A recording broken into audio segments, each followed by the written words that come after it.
Star Report. I'm your host, Star. Welcome to the show. Okay, folks, it is Tuesday evening. I've got two topics I want to discuss with you guys.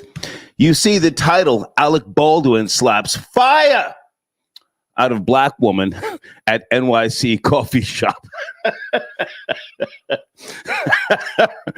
He actually knocked the phone out of her hand from what most of us can gather. But my question is, why hasn't he been arrested? That's assault. Yes? No? Actor Alec Baldwin. I've liked a lot of his work over the years. This past Monday, this happened again in New York City.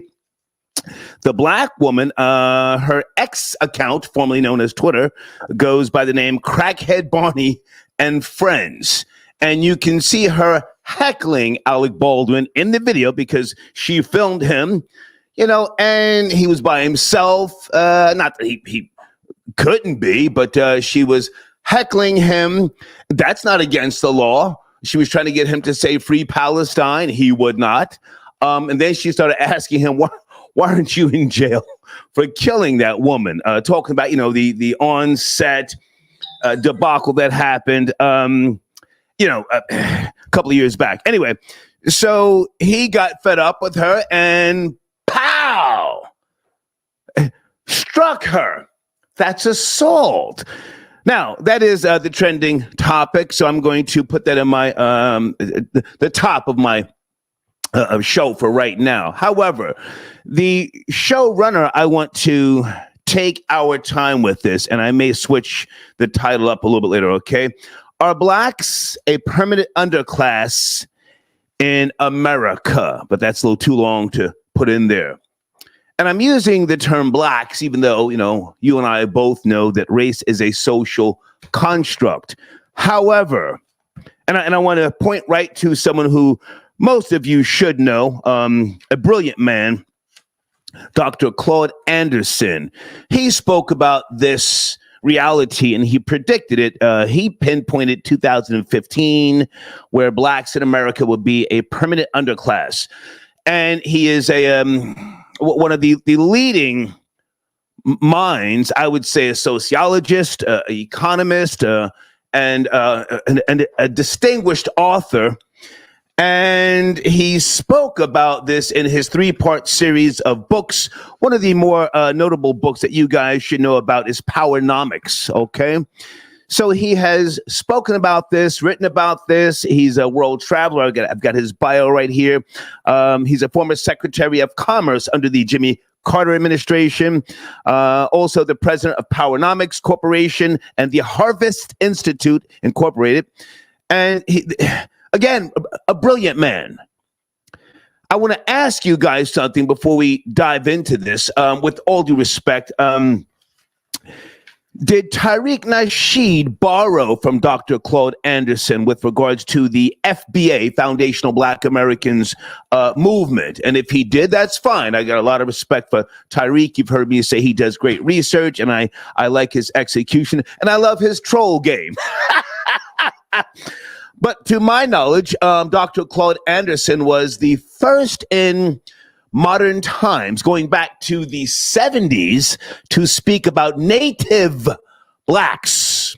Native. And he made the distinction between native blacks, and Caribbeans and Africans. And he used to bring smoke to other blacks, shall we say, but not in a disrespectful way. But I need to ask you guys that early, okay? Because the interview that I saw a couple of years ago with Tariq Nasheed and Dr. Claude Anderson, at the time, Tariq had just put out his movie 1804. And when he had Dr. Claude Anderson on the line, Tariq wasn't talking about foundational Black Americans. But again, if he did pull from him, that's fine. He's a great person to pull from. So I just want to be clear. And that's the context so that you can understand where this is coming from. Are blacks a permanent underclass in America? Now, based upon Dr. Claude Anderson's research, wellspring of knowledge, and other things, he spoke about immigration and how it does not in any way, shape, or form benefit native blacks, and he speaks about redlining and other things from a historical perspective and a very strong economic position. Okay, so the showrunner is not meant to be malicious. I don't want to do trolling with regards to that showrunner. I really want to see if we have any solutions with regards to his prediction, the reality of where we are now in America. You've heard me say on multiple occasions, I am an objectivist from the school of Ayn Rand, the philosopher. However, I do know how I am perceived here in America. You can call me a black man or whatever, man of color. If you ask me, I'm color neutral. But at the same time, I do know that in this racist, but at the same time, great nation of ours, how I'm perceived at times and how I have to constantly, deal with people. I'll just say that for right now, okay? So, call in if you like. I would like to have a discussion with some newer people, okay? You can call in. You can cam up if you like. Let me see if I have my information. Okay, if you guys want to cam up, I will put the email address on the screen. Blade tapping in. He says, Star, happy Passover since I know you celebrated. Oh, thank you, Blade. Thank you so much. All right. Guys, I forgot to print out one thing. Sheesh. Let me get to that shortly. Okay. And I've got some other things I want to put on the table a little bit later. Okay. But let's have a healthy discussion again. Alec Baldwin slapped a black woman at a coffee shop. You can see the video. I did not post it. And to my knowledge, he has not been arrested, and she is talking to a lawyer. Do you want to see Mammy come up off of this, or do you think that she should be in handcuffs herself? Hold on a second. I forgot to print something out here with regards to Dr. Claude Anderson. His monumental books. Again, go to powernomics.com.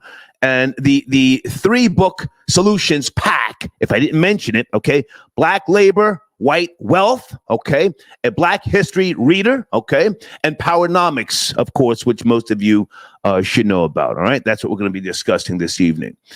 Okay. 617, sit tight. Let me just check and make sure my audio is okay. Florida Boy Jay, he says, okay, the audio's okay. Thank you. I'm working with the new system this evening. I'll tell you guys tomorrow. Hopefully everything goes well. All right.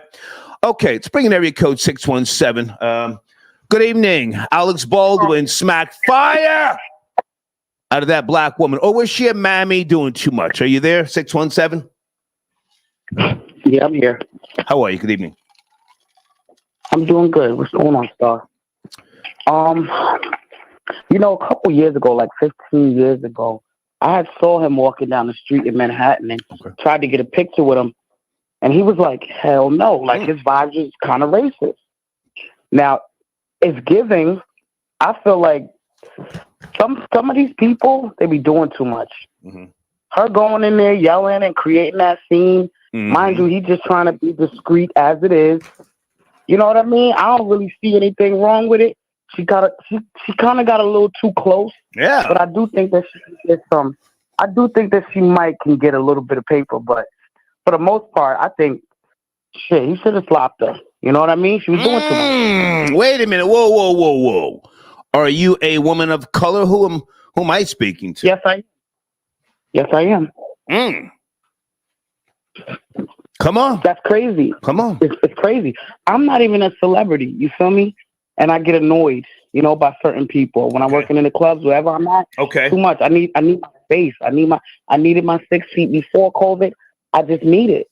You know what I mean? And she was doing absolutely too much. Mm-hmm. Mind you, he's all over the news right now. Yeah. You know what I mean? Yeah. Right now in this particular moment. He was just trying to get. Yeah, he shouldn't be out by himself. I'm gonna correct my statement earlier. He shouldn't be out by himself getting coffee. Come on, man. You just went through a manslaughter trial and all sorts of shit, man. The fuck? Come on. They can need security and shit, right? Yeah. Come on. I feel you, Star. I feel you, man. But what else? What's our other topic? Well, now, hang on a second. Stay with me because, I don't always want to lead the conversation. I'm as old as dust. I met Alec Baldwin when I was hosting the Beat Suite on MTV, starring Buck Wild, 1999. Mm-hmm. I got no racist vibe from him. In fact, he came over to me and Buck Wild, the 15-15 bro. Hang on, and shook our hands. He was cool as fuck. Cool as fuck. You know what I think it is? I think it's, how some white men, I know this because I'm a carpenter. I work in a very sexist, racist, and I live in Boston. So it's different when it comes to black men and black women. Like, you know what I mean? A lot of them, they'll show, if you're flirting or something, you might get some play. If you're not flirting, you definitely get no respect. So I think for him, it's just a black woman thing. A lot of these white men, they do not respect black women at all, but they'll put a little respect on a black man a lot more. I've experienced that. Okay. Can I ask? He just might not even like. Can I ask what was the exchange with you? Hang on. What was the exchange? You said you got racist vibes. What did you say to him? I just said, I was like, hey, how you doing? I think it was like at least 7 a.m. He was sliding out of somewhere. Girl, stop. Mean? Girl, it's 7 a.m. The fuck? Right. Right. That's why I can honestly say maybe I got, but still, it was just like a no, even the girl rolled her eyes. So maybe it wasn't racist, but at the end of the day, her yelling and screaming, get out of here. Like, scram. What are you doing with a camera? I don't even like cameras in my face either. When I see stuff... Well, hang on a second. I'm going to go back to what you said. You put the racist, a label on him. How old were you at the time when you spoke to him at 7 a.m.? Would you say in New York City? Yes, in New York City. How old were you then? I was about 24 years old. Okay. Where were you coming from or going to at 7 a.m.? Here you go with the same question. Well, that's the objective perspective. Where were you going to or coming from at 7 a.m. when you said to Alec Baldwin, hey, how you doing? Right? Right. I'm like, hey, how you doing? Good morning. Can I get a picture with you? And I have my phone ready and everything. And he was like, no. You know what I mean? And I was like, serious? Yeah, no. Like, get out of here. Where were you coming from again or going to at 7 a.m.? I was headed to school. I was headed to this carpentry school called New. Shout out New. No, we ain't doing no shout outs, and don't do that or I'll get you. Oh yeah, no shout outs. Out of here. Okay. Hang on. So you were going to carpentry school, 7 a.m. Yeah. You're wearing some type of work attire. It's Timbo's dragon, huh? Facts. Yeah. And he curved you? Listen, with all due respect, he may have thought you were, selling some pussy. Right. Respectfully. 7 a.m., but he was already with some leg. And now that I think about it, it could have just been like, even that, learning from that experience. Not everybody, he could be sliding off with this woman. Who knows? That could be putting a drop on him. So maybe, but I know that he was not jacking me and my black ass that more early in the morning. Yeah. Well, you're lucky you didn't bump into old racist Star, the white man with the tan at 7 a.m. I'd have maced you. Yo, you know what? I had called in before and I wanted to tell you something. No, baby, we're not going back. Please don't take me back. No. Let's finish up on the topics. Are blacks a permanent underclass? Please stay focused. That's my show. Okay. That's a question. Are blacks a permanent underclass? Yeah, pretty much. Yeah. Yeah, for the most part. Can something be done to rectify this? Because, as the old saying goes, if you knew better, you do better. Again, I think Dr. Claude Anderson is a brilliant man. However, I think that social media and today's culture of chaos and finesse, I don't think that anybody really is going to read his books if they haven't already. So I don't know. I don't know if blacks are a permanent underclass. Can you we finish definitely up? are. There's Finish up. nothing. Yeah. At this point, we're just too deep. We're too far gone. Okay.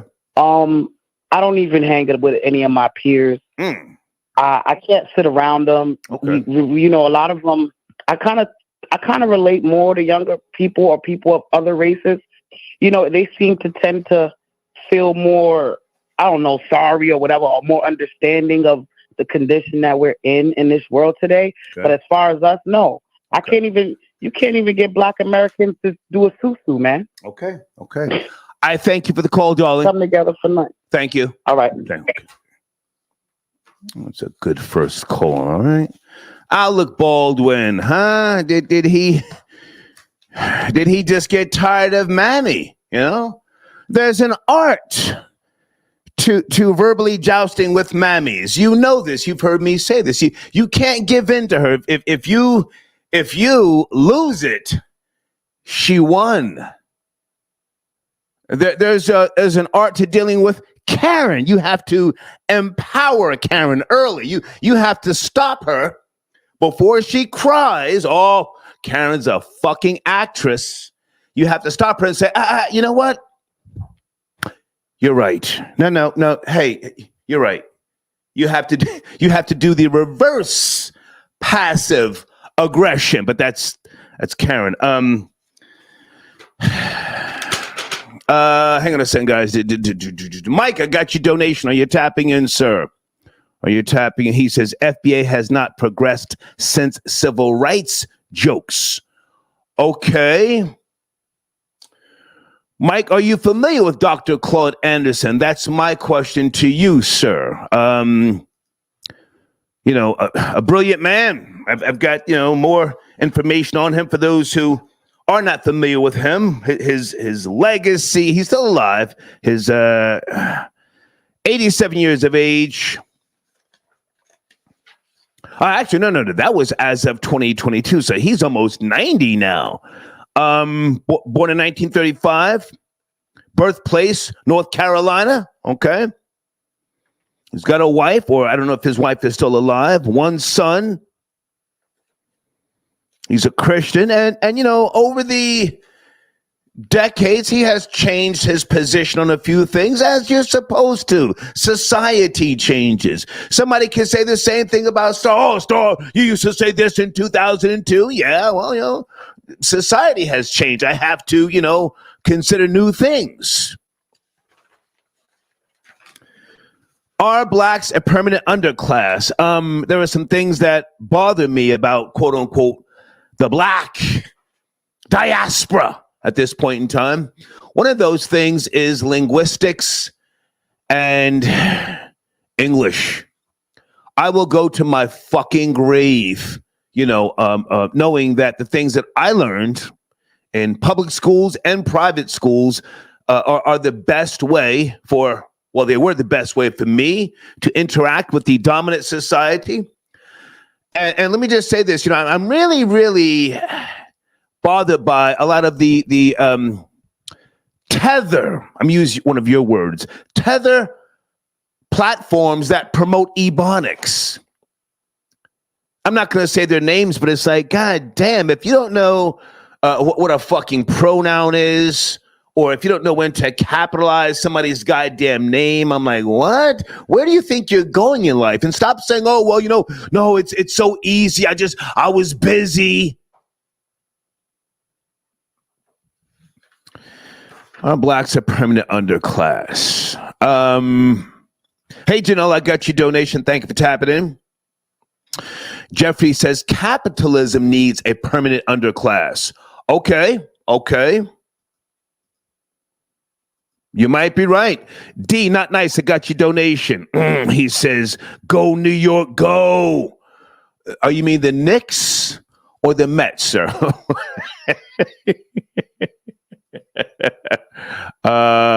Hey, okay. Maurice, I will get back to you, man, after the show. As a matter of fact, Maurice, just send what you sent last time to re-up. You're good with me, man. I got you covered. HudsonTubs Okay, but we'll talk more behind the scenes, right? Let me bring in some more callers here. Area code 929. Good evening, late night. A few topics on the table. Are you there? 929. Yeah, Star. Hey, how you doing? Good evening. Good evening. Good evening. Good evening. Yeah, I want to talk about the underclass. Okay, are blacks Black a permanent underclass? This is the Dr. Claude Anderson predicted this, decades ago, and has it come to fruition? No, I don't think so. Okay. I think the with Atlanta, it really progressed the black diaspora. Okay. In at least into a social construct of blackness. Okay. Because it made it cooler to be black, and it gave inspiration. Well, the early '90s did the same thing too, but I think Atlanta really with Tyler Perry, and he made it global. Okay. He made black people more sustainable, and we became more millionaires. Like there's 1/10 of us are millionaires in America.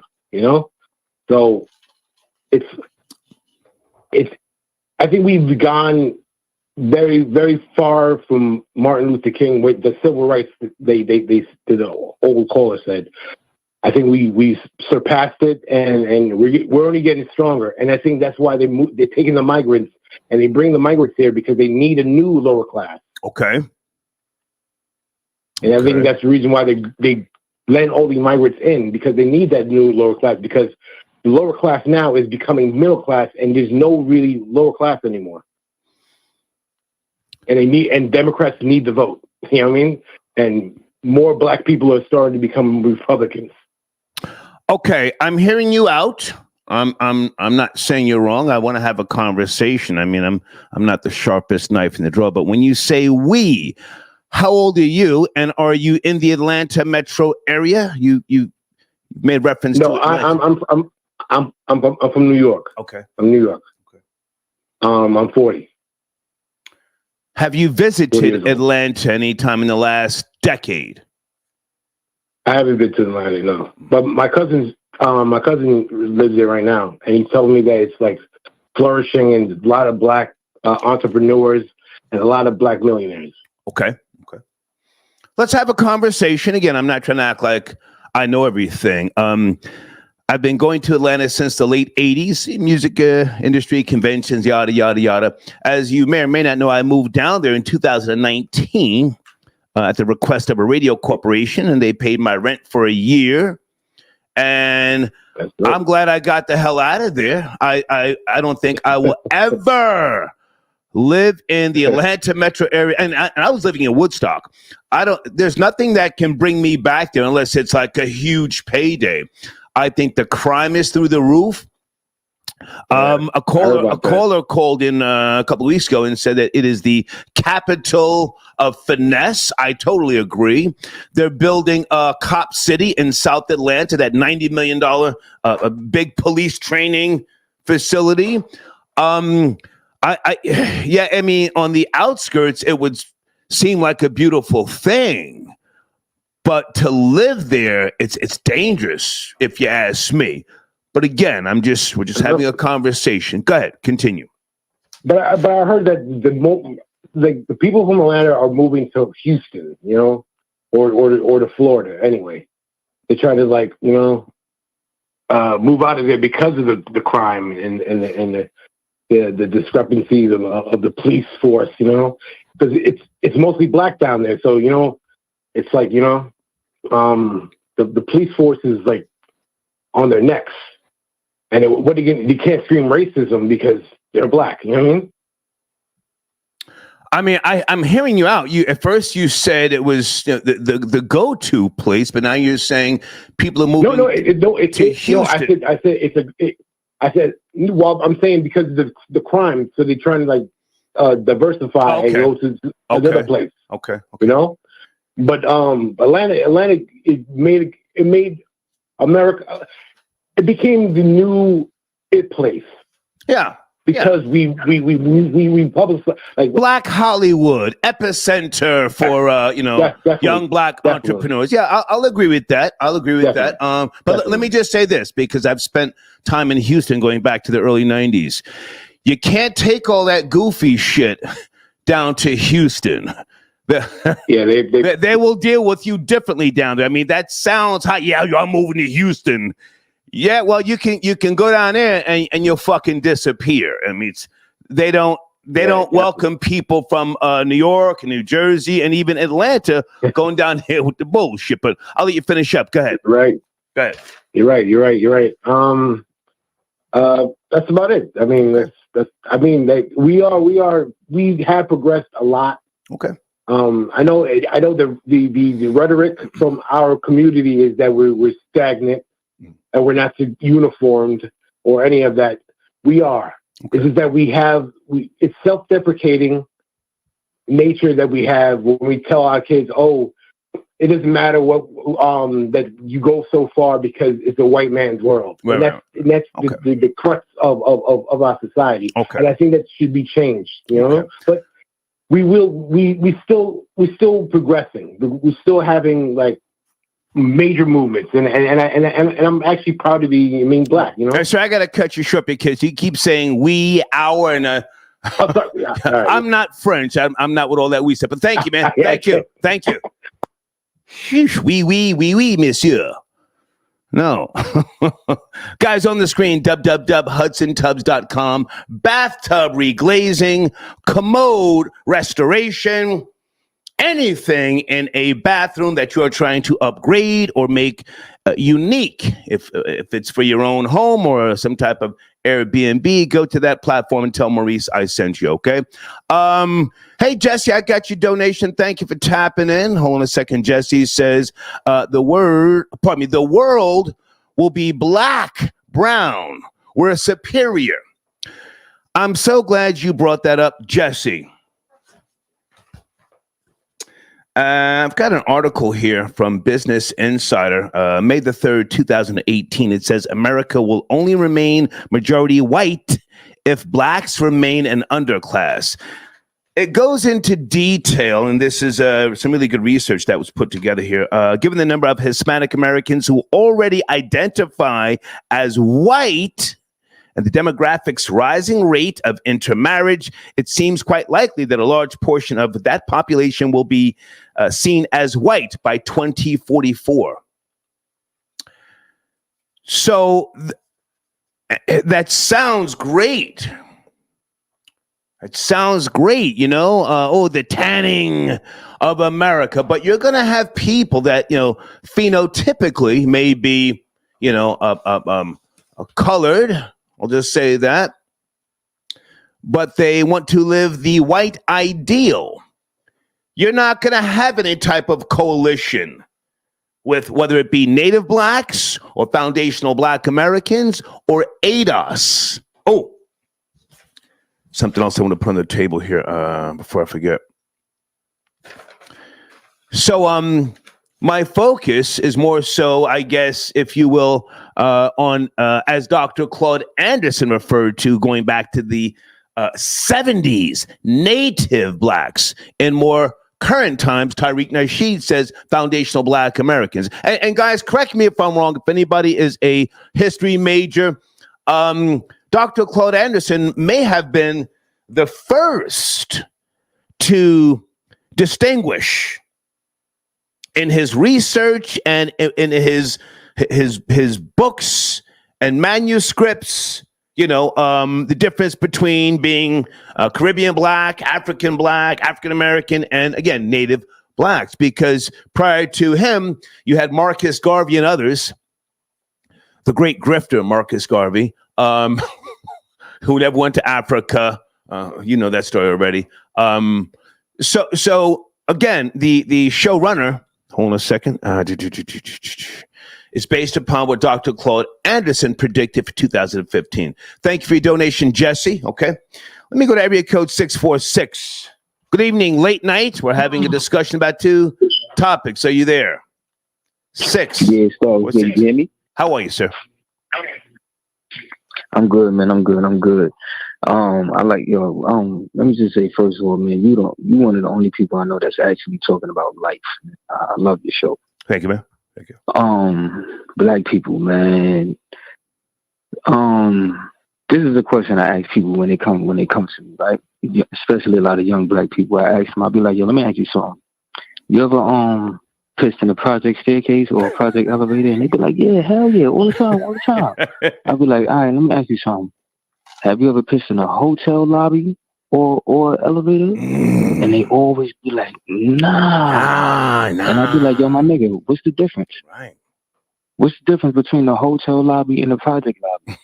And then this is my thing, like, if you're pissing in an elevator or a staircase, you're either coming from somewhere where there's a bathroom or on your way to somewhere where there's a bathroom. Yeah. So it's just the mentality, like, if you got enough sense to not piss in the hotel lobby and elevator, you should have the same amount of sense for the projects where you actually fucking live. Right.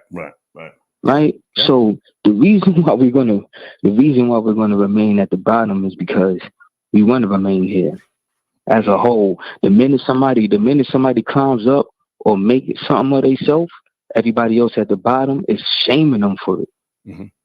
Yeah. Calling them a sellout. If I can jump in for a second, I like how you frame that, and yeah, man, I mean, there's this whole proud to be ignorant reality now that is really troublesome and bothering on social media. Listen, man, I'm as old as dust, so I remember a time when you only had ABC, CBS, NBC, and a couple of other local networks, and quote unquote black people had no voice. Okay, you got a voice now. You got social media. Well, why is the big concern for urban news and so on and so forth to be tea and mess? Go ahead. You there? Hello? Yeah, you there? Go ahead. I'm just. All right. I had to say, get that out. All right, this is what I noticed. I don't know how you feel about the dude, but Dick Gregory used to always be like, "It's a game." Oh, come on, that was my guy. What? That was my guy. All right, cool, yeah, right. So I fuck with him, and my language. And I used to ask myself, why you always say that? I realized now, okay, the way it's the way of the world now, which is scary. It's literally the way of the world, which is dollar. The dollar is the way of the world. Everybody is chasing a dollar. And unfortunately for us as black people, most of us get rewarded for bad behavior. Facts. Yeah. You understand? So they see, in order to gain a dollar in a world where everything you need money for food, you need money for transportation, you need money for clothing, money for shelter. So if the thing that everybody is trying to get is a dollar, and they realize they can get a faster dollar by being ignorant or quote unquote bad behavior and get rewarded for it, that's what they're gonna gravitate to. And that's what we're brainwashed at. Let me just say this before I take other calls. Dick Gregory is the man who I gave a lot of props to in my earlier days of radio. I didn't just say, oh, there's no such thing as a black community because I thought it sounded good. He gave a breakdown back in the mid-'80s, Dick Gregory, about the fallacy of a black community. He broke it down. I learned and pulled from him. A barber shop and a cafe and a restaurant is not a goddamn community. That's a neighborhood. So I just want to say, yeah, man, Dick Gregory was the truth. But go ahead, finish up. Yeah, he definitely was. Yeah. Now, I mean, I said what I had to say, man. I call on your show all the time. Thank you, man. I love the show. Thank you, man. Salute. Easy. Yes, sir. Thank you. Let me also say this, because here on the Star Report, folks, I have no problem giving credit and acknowledging other people, even if we don't share the same ideology and or philosophy. I've said this before, I'll say it again. Do you know who I think is a very, very important voice in today's day and time? Roland Martin. I only met the guy one time. I was on a panel with Angela Rye and some other people. What was that? 2000, I forget what year that was, maybe 14, 13, I forget. And he was the moderator. I I think he has such a wellspring of knowledge, a fucking historian. And he tries to do the right thing for quote unquote black people. Now, we're on opposite sides of the fence, but at the same time, this is the objective perspective. Please hear me when I say things like that, because sometimes you don't catch it, you assume something different. Janet, I got your email. Thank you for tapping in. Janet says, hey, star in your title, or blacks are permanent underclass, question mark. The word, thank you, Janet. Janet, do you want to call in? Thank you, Janet. Janet, are you familiar with Dr. Claude Anderson, huh?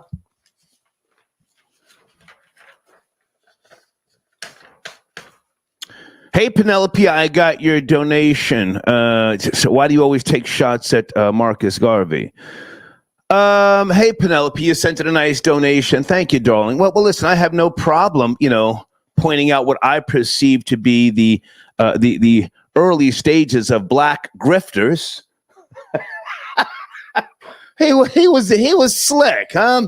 He used to wear the uniforms as if he fought some fucking war somewhere. He did not. I did the research in order to reach the position of a non-believer in the theory of God and ego-driven and a capitalist. I had to go through certain things, and I learned about him in 8th grade back in Scotch Plains, New Jersey. I've already spoken about those. I think was it 2 big ass rusty boats he bought, troll babies. He bought 2 big ass rusty boats talking about we going back to Africa. Yet he never went to Africa. And please stop the cap about he was banned from Africa. He didn't have the money to go after he was deported back to Jamaica. And Jamaicans, a salute to the yard man. They were not trying to hear his flim flammy. Anybody know the history of Marcus Garvey?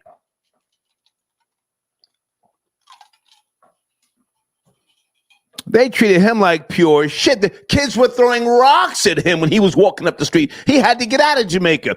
He then went to London. Hang on a second. There's something else I want to hear about Marcus Garvey. I spoke about this decades ago. For those of you who don't know, thank you for your donation, young lady. But let me just say this. Back in 1925, Marcus Garvey wrote a letter to Ernest S. Cox. Let me pull it up. Give me a second, folks. I'm old. I forget all this shit, okay? 1925, Marcus Garvey wrote a letter to Ernest S. Cox, who was a white supremacist. Okay. In that letter, this is what Marcus Garvey said. He was sucking up to Ernest S. Cox. I spoke about this decades ago. The fact is that the modern Negro is lazy, good for nothing, slumber. This is what Marcus Garvey wrote to a white supremacist. He was admiring the book that the white supremacist wrote. Okay, this is my conviction, arrived at by close and careful study of an experience. And if something is not done for him, he will die as other unfit races have. That's coon talk, but thank you for your donation, young lady. Terrence, I got your donation. This is Russell Simmons and Bob Johnson's fault.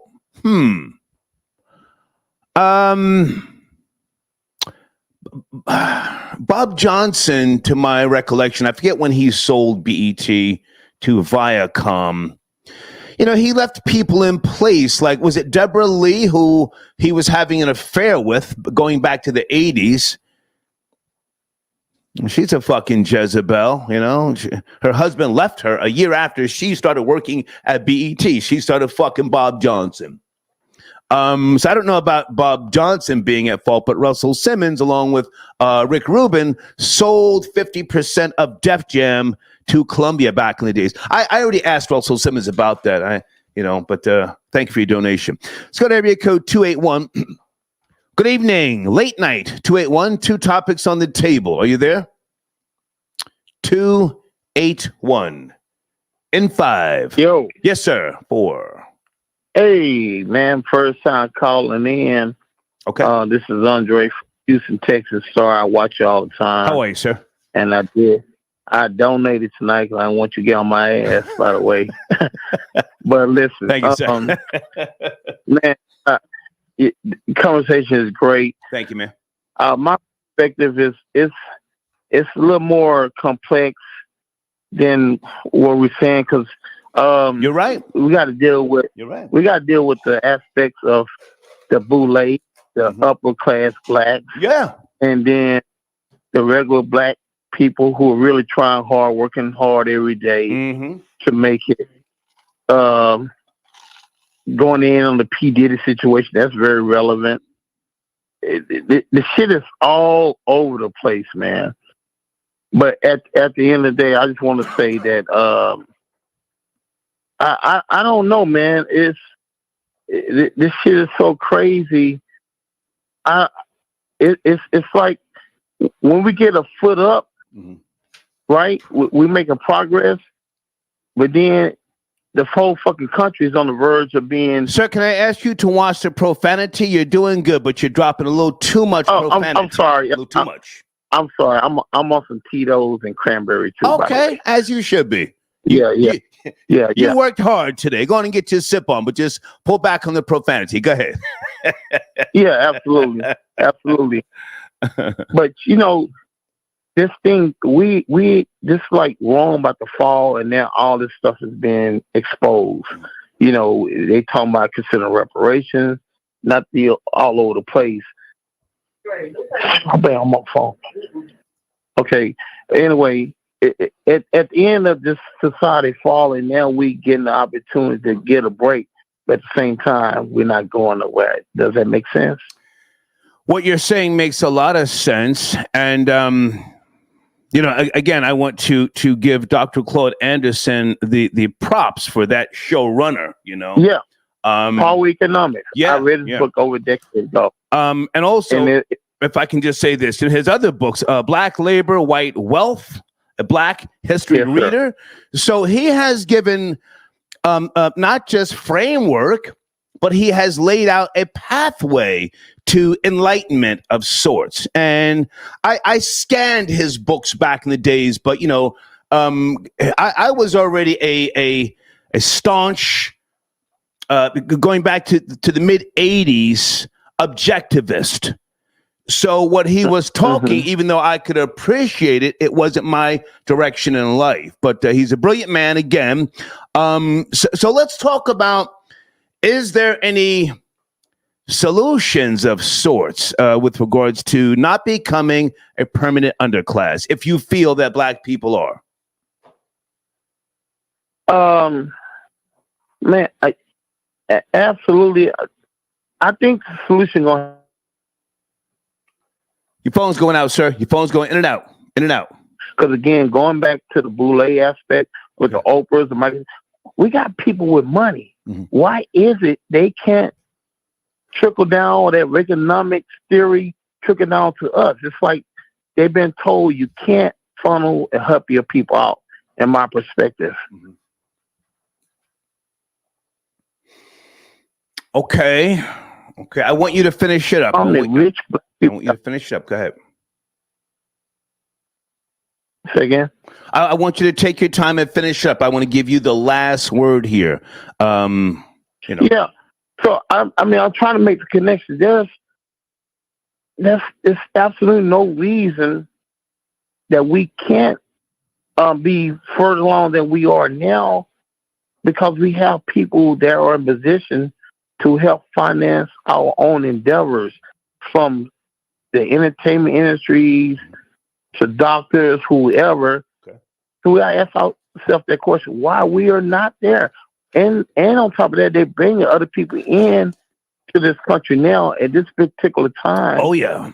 To usurp our vote, whether we, Democrat or Republican.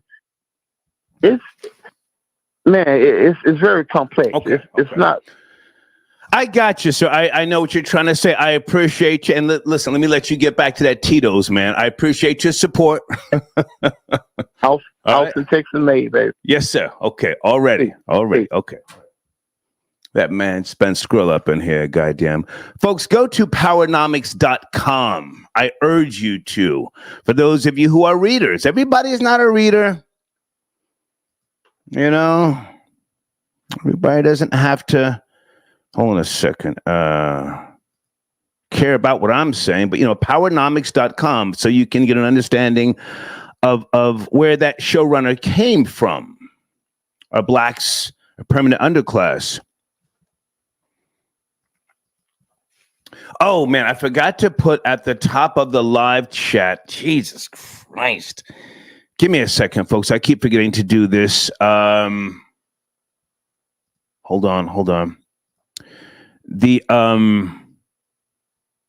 PayPal link, if you want to support the show via PayPal. Everybody doesn't use Cash App.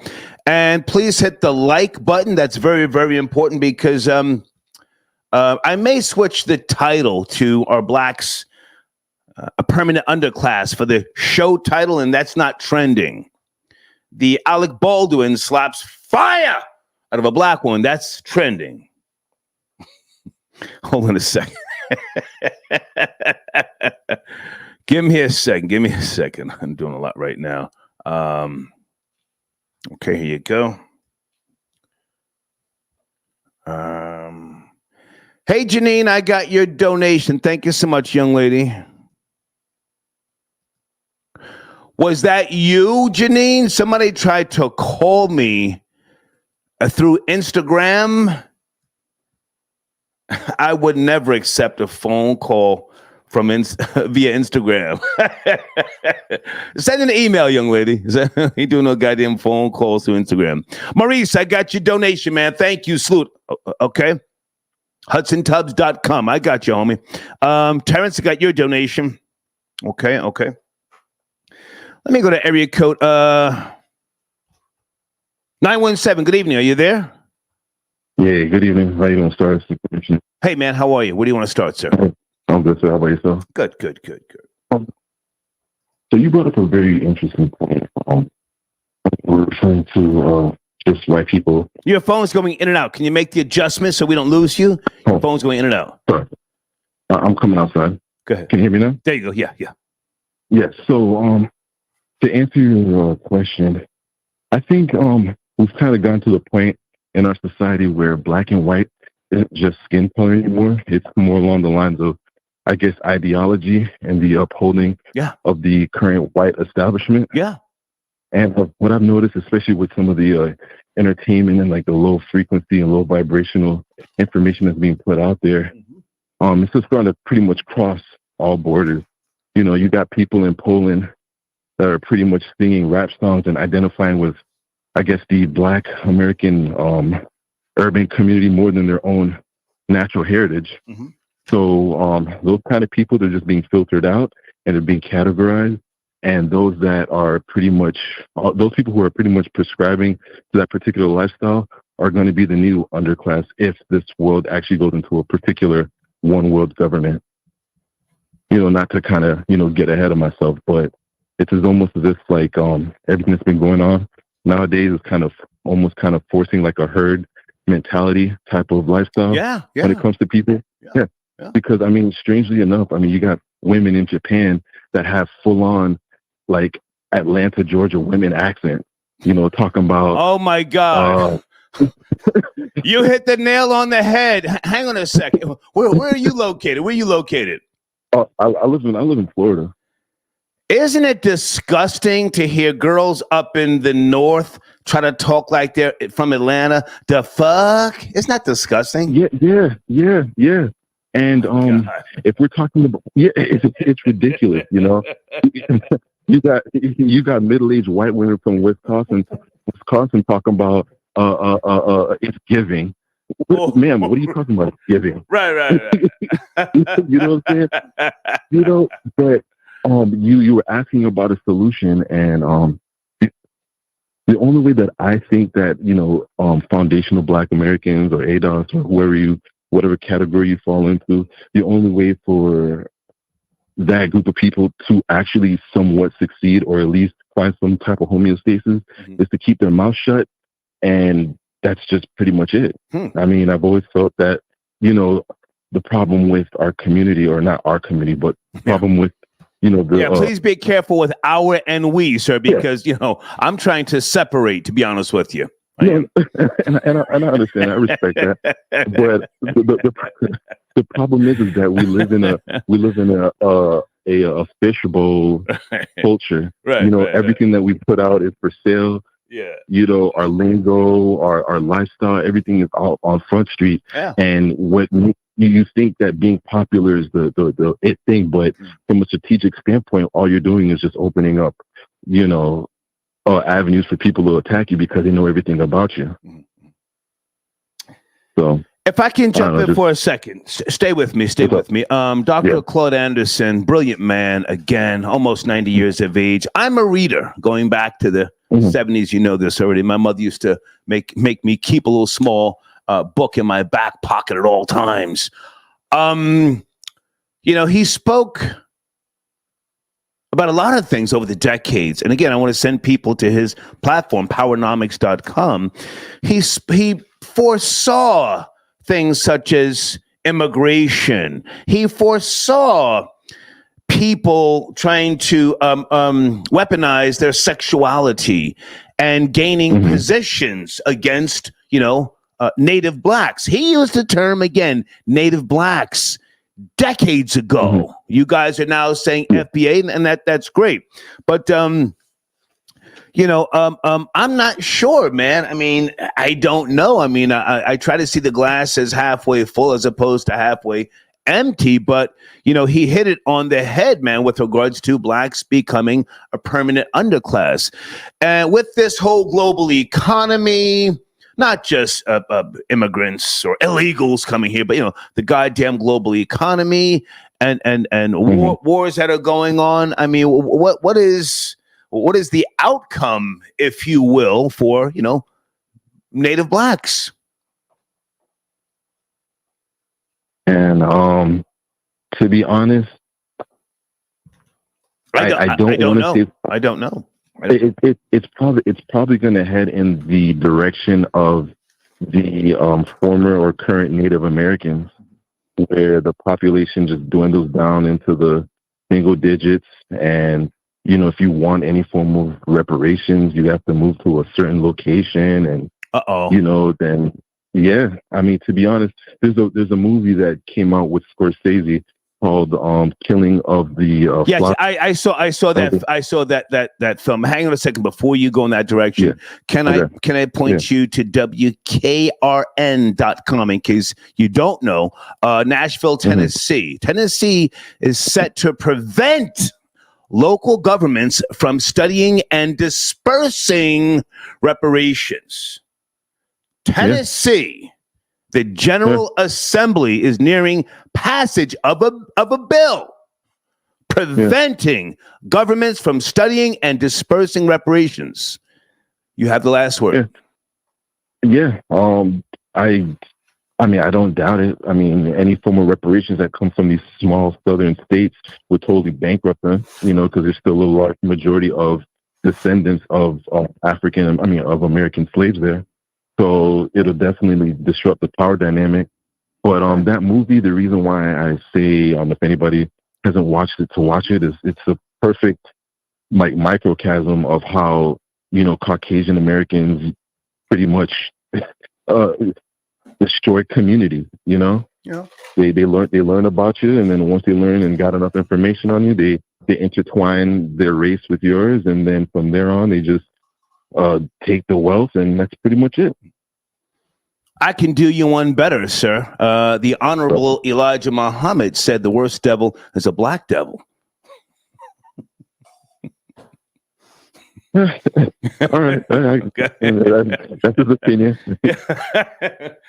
I'm okay with Whitey. I know where I stand with Whitey. I'm worried about Blackie. But hey, man, thank you for your call. Thank you. Hey, no problem, man. Have a good night. We're having a good discussion. Smithereens, I got your donation via PayPal. Thank you so much. Hold on a second. Star, I need your expertise. A young woman at my job showed me a pic of her wearing a butt plug. Is this a thing with women? And what should my next move be? Honestly, report her. report her. Can I get an amen in the live chat? Report that bitch. Hopefully she's married. Hopefully she loses her job. Why does she feel comfortable showing you something that low grade and degrading? If you did that to her, she would report you. Can I get an amen in the live chat? Report that bitch. That heathen. I am offended when women try to send me, whether it be naked pictures or in lingerie. Whoa! What do I look like, a fucking trick to you? I'm not some nigger up in the penitentiary. I'm not some simp. I'm not even going to reply. Oh, yeah, yo, ma. Yo, you look good. Yo, I'm sitting here jerking off. What the fuck? Report her, sir. Huh? Maybe you should call a, what are those lines, guys? When you call one of those lines when you've been traumatized. Record the call, write down the time, and then in your report to HR, Human Resources, you say in your report, I was traumatized. I called the trauma line. Report that smut. Marshall. Okay, this is an old donation. Thank you so much.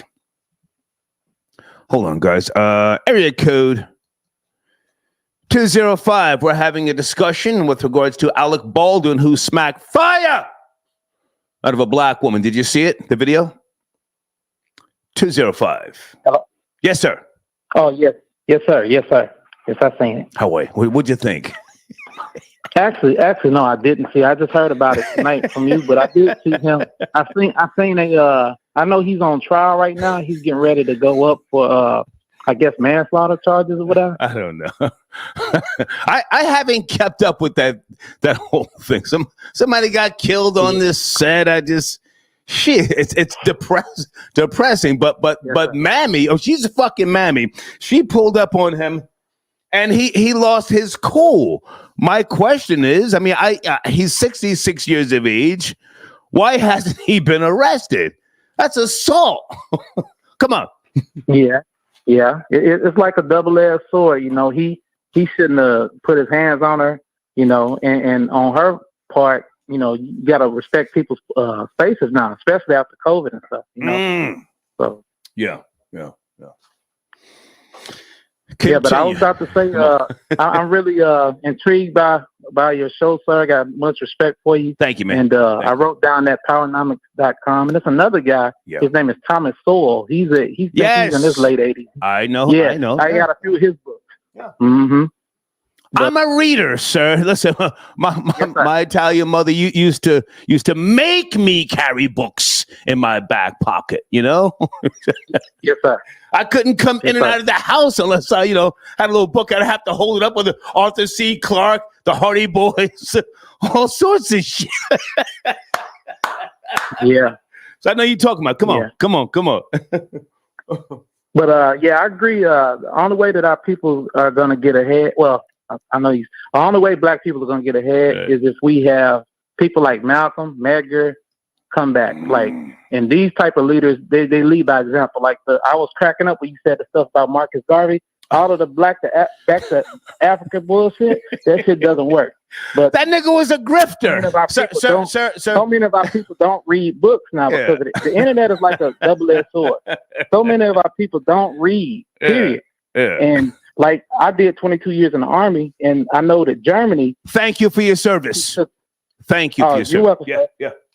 You're welcome, sir. That's how the Nazis took over. That's how Hitler took over, because they burnt all the books. So when you burn all of the information, then your low vibration people, they're not going to read. Hang on. Yes, sir. Adolf Hitler, who was I don't want to go too far back, but the books that he burned, he did not see fit for the Germans to be educated by way of. Have you heard of his book, Mein Kampf? Yes, I heard it. Okay. Mm-hmm. When you get some time, sir, one of these nights when you're sitting around smoking a fat one, sipping a little something, you can go listen to the audio English translation. Yes. Of why he did what he did and the fact that he was sanctioned by the Pope and others. Okay. And at one point, 1938, he was Time Magazine's Man of the Year. So before we start, acting like, he was, I'll just say out of pocket and out of order, he was sanctioned by a lot of people on the planet. But go ahead. Mm-hmm. But that crab in the bucket mentality, yeah.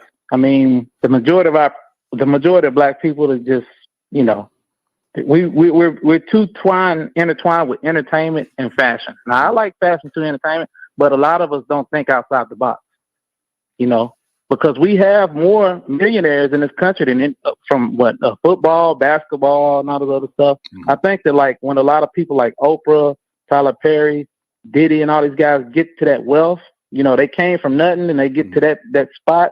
They're kind of like gatekeepers, and they don't want to reach back down and help. Well, with the exception of Tyler Perry. But a lot of them, when they get up there, they don't want to look back down and help. Then some of them, they do look back down and help, and people don't want to be helped, Stay with me for a second, because I hear people talk about black millionaires and so on and so forth. Does the black diaspora have the right type of black millionaires? No disrespect to Tyler Perry, but to my knowledge, he's a secretive homosexual. Yeah. Oprah Winfrey ain't got no goddamn kids, but she loves them little white doggies, huh? Mm-hmm. You got the NBA. As soon as the NBA nigga gets some money, what does he do? He want to get away from niggas in the hood. He want to get himself something light, bright, and almost white. Huh? Yeah. So do you have the right type of millionaires? Go finish up. Do you think that this has something to do? I mean, I know a lot of people speak on slavery, but do you think a lot of this have to do with trauma from slavery? Because I just finished a book called Post-Traumatic Slave Syndrome. Yes. It talks about a lot of this stuff. Yes, you've heard me speak about that book, right? Right? Yeah. Yeah. Mm-hmm. Give us that queen's name. Her name is.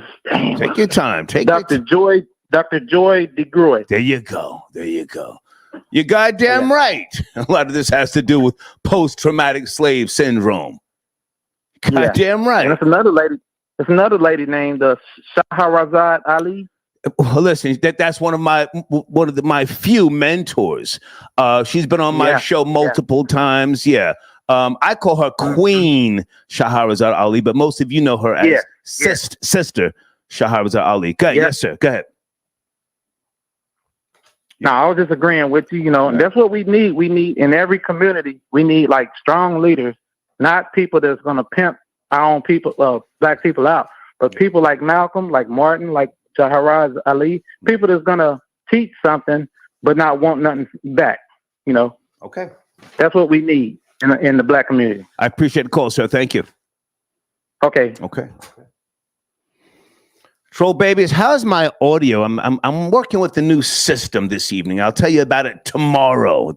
Tonight is a test show, and I wasn't sure if things were going to necessarily go right. Okay, guys, on the screen, www.linktr.ee/learn.creole. That's one of my sponsors. If you go there, you can get some really cool merch. They've got some barbecue merchandise, the little flask, T-shirts, and slides. For those who don't know, barbecue is the rebel leader leading a resistance. Okay. He's dealing with all sorts of Uncle Toms and Coons and things like that. And go there and get you some merch. Guys, sit tight on the phones. Tajane, did I say that right? Tajane? Star FBA is not an organization. Pick up 404 so I can give you some straightening. Where are you? I don't see in the queue. Call in and give me some straightening, goddamn, please. I'll come back and check in a second. Charlie, I got your donation. Did you see Michael Bivens talk NBA playoffs?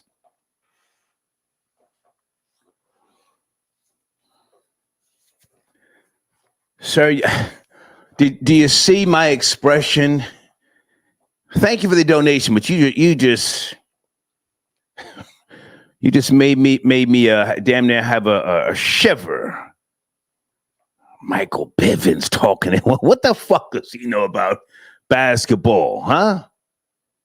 I couldn't stand that little tired ass. Was it BBD or New Edition video where he's acting like he got a handle? And oh, God. Thank you, Charlie, for your donation. And no, I did not see Michael Bivens talking basketball. Hold on a second, guys. Gerard. Okay, that's not my focus tonight, but I'll check that out. Thank you so much. Okay. Okay. Well, listen, man, I like Alec Baldwin as an actor. I always have. I think he's cool as fuck. Even, what is his brother's name? They're from Long Island, New York. Is it Steven? And correct me if I'm wrong, troll baby. Steven's daughter is married to Justin Bieber? Yes, no, maybe? Let me go in the live chat real quick. Steven he's really out there in terms of religion.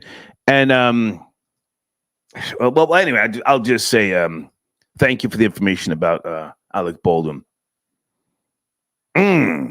Terrence says only solution is to get rid of poor-minded Negroes. How would you go about that? I'm curious. How would you go about that? And let me just say this in case some of you don't know, because most of you are younger than me. Malcolm X, who was the mouthpiece for the Honorable Elijah Muhammad, Malcolm said that the black community does not need athletes and entertainers speaking up for it, okay? So here we are now in 2024, and we've got people talking about, yo, where Jay-Z at? Who gives a fuck? With all due respect, that's my nigga, but who gives a fuck where Jay-Z and some of these other people are when it comes to social events? John Flowers got your donation. He says, salute, big nigga. Enjoying the show. Thank you so much. I'm looking for area code 404. Somebody was supposed to call in and give me some straightening. The fuck? Area code 857. Good evening. Are you there? Two topics on the table. 857? Yes, sir. Yes, sir. Hey, yes, sir. Yes, How sir. you doing, Stats tonight? Hey, Good. I'm live just to let you know, too. My name's Speedbag from Boston, Mass. Well, I don't share audio or videos. I don't share audio or videos. So you want to call me back when you're not live? Okay, let him call back. I don't want to be on your live. Who are you? Fuck.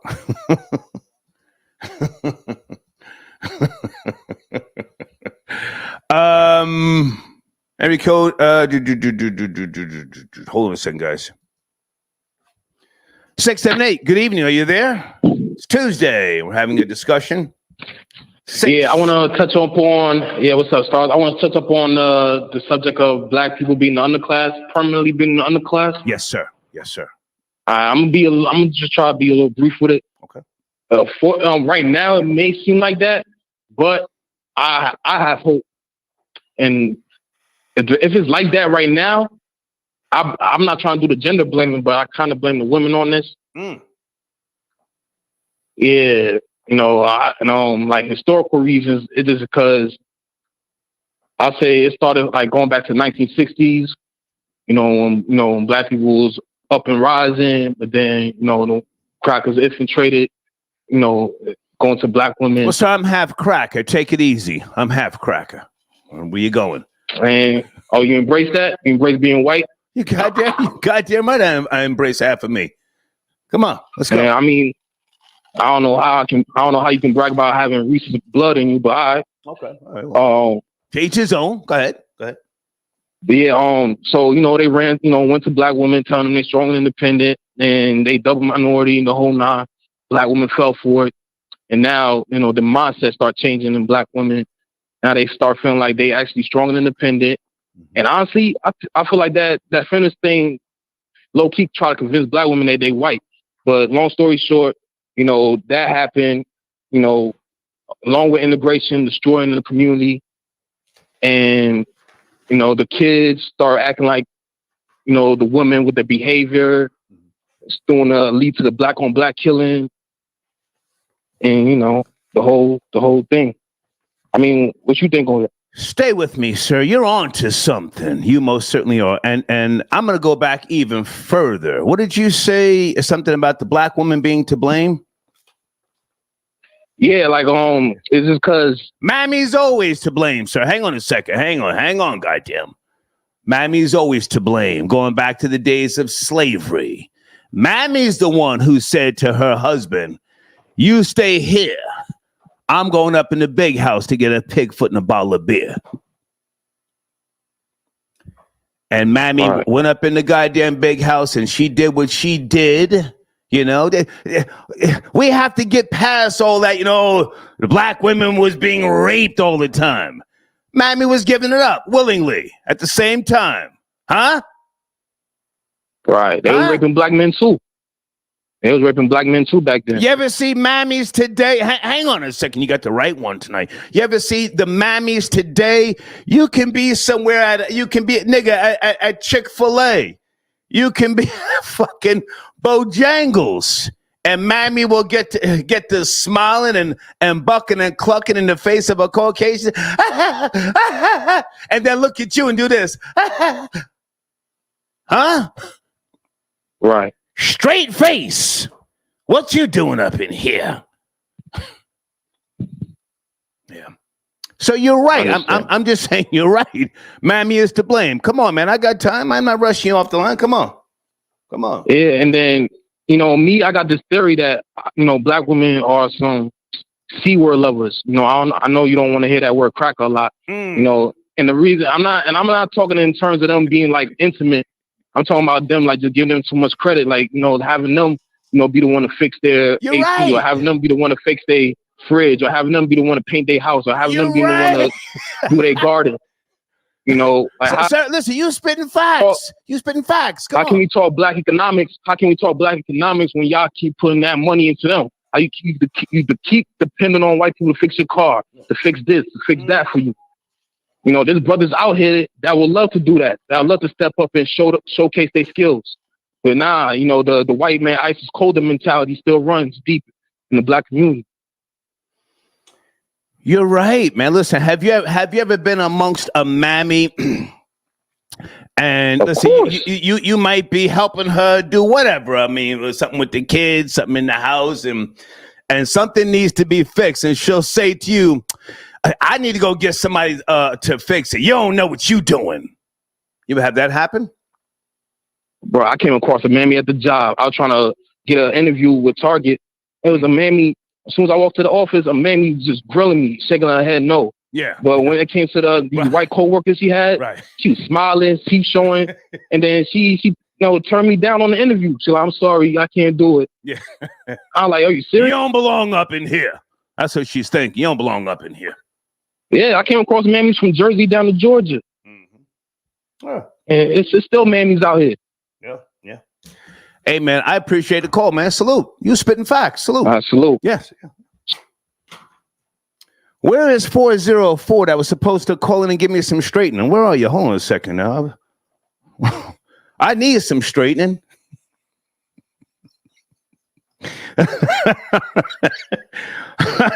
Old nigga Star needs some straightening, huh? Confident, conceited, and convinced. Nichelle. Hey, Nichelle. That's a nice name. Salute to you for giving Roland Martin his props. He's a very intelligent man. Very intelligent man. I mean, even though we're not on the same page in terms of ideology and philosophy, and of course, I'm a conservative voter, You know, you have to acknowledge other people. That's what I've always done on the microphone. North, I got your donation. Code, okay, turn people black. Okay. Thank you for your donation. I don't see the, hold on a second. Okay, so someone sent me some type of picture. Okay, I don't know what this is. Okay, I'll get back to you after the show. Some type of consultant? Thank you for your email, sir. Hold on a second. Area code 860. Alec Baldwin slapped fire out of Mammy. Did you see it? Pow! Are you there? 860. Hi, yes, I'm here. Hey, baby. How are you? Hey, sugar. It's cracking. How you doing? Life is good. Can you hear me? Loud and clear. You have the floor. Okay, so I just want to touch base on the young man that just spoke a little before his time. Okay. I don't think that, first of all, I don't think that it's a black and white thing. It's not. I'm sick of that shit. Okay. I'm sick of that excuse. The problem is we don't work together. We don't do shit. We hate each other as a people. We talk shit all day and don't do nothing. Can I ask you to slow down with the profanity, please? Please, baby. I'm sorry. Come on. I just get so upset. It's okay. That's all. I'm sorry. Okay. Go ahead. Take your time. Go ahead. You have the floor, baby. Go ahead. Okay, no, I'm just saying, and I love my people. I'm from the hood. I grew up in the hood. So don't give me that crap that we can't get nothing and we can't do nothing. Because I grew up in the dirty hood and I made it out. It's our people. It's us. And we need to stop pointing the finger at other races of people.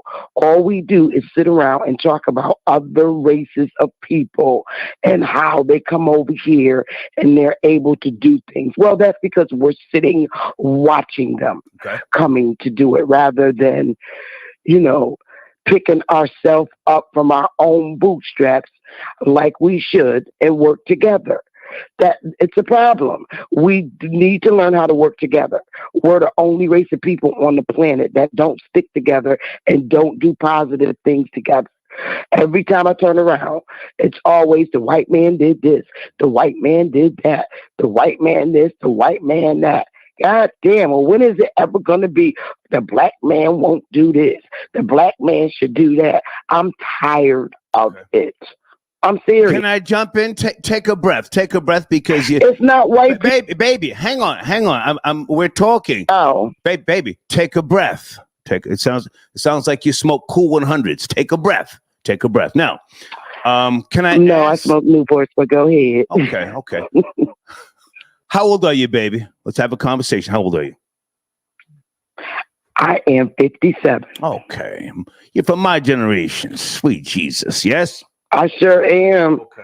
Starring Buckwild all day. Thank you, dear. Now you said you made it out. Why'd you get out of the hood? Why don't you stay there and help other people? Why'd you want to get out?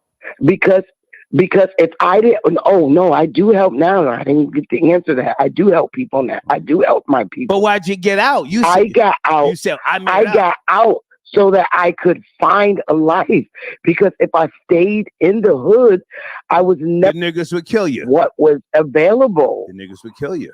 I would have never seen what offers or what offers that there are in the world.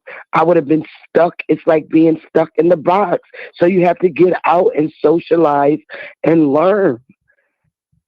I don't live in the suburbs now.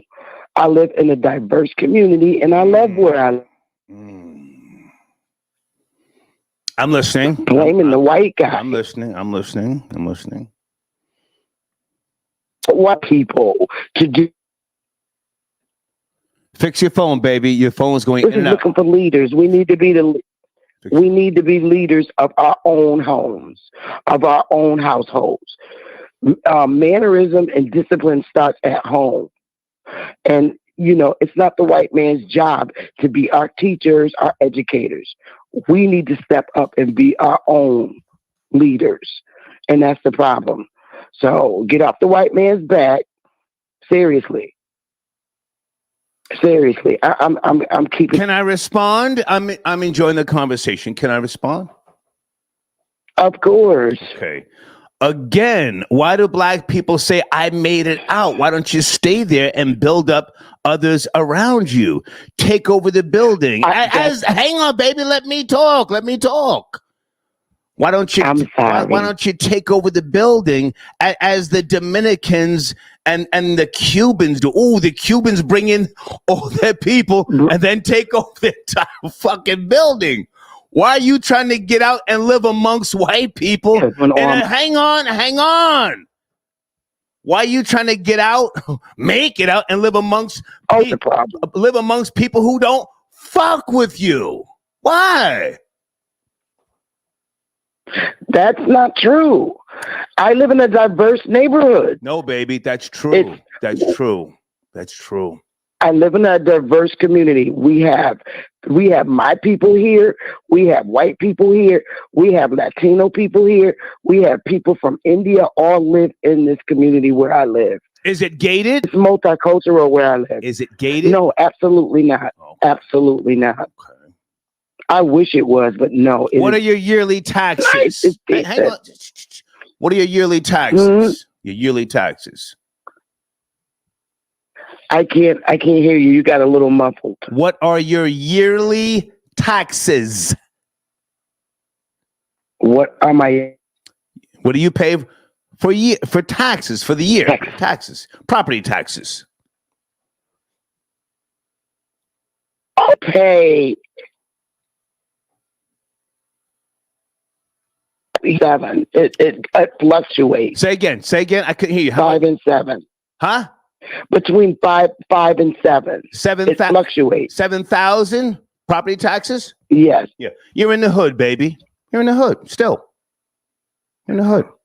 Well, do you have HOA fees? Well, how about it's an upgrade from the hood? But it's really nice where I live. There's no violence. There's no shooting and things like that. I live in a nice, decent neighborhood. Yeah, well, I really do. I mean, I don't live in luxury like. Baby, your phone's going in and out. Your phone's going in and out. Go ahead, come on.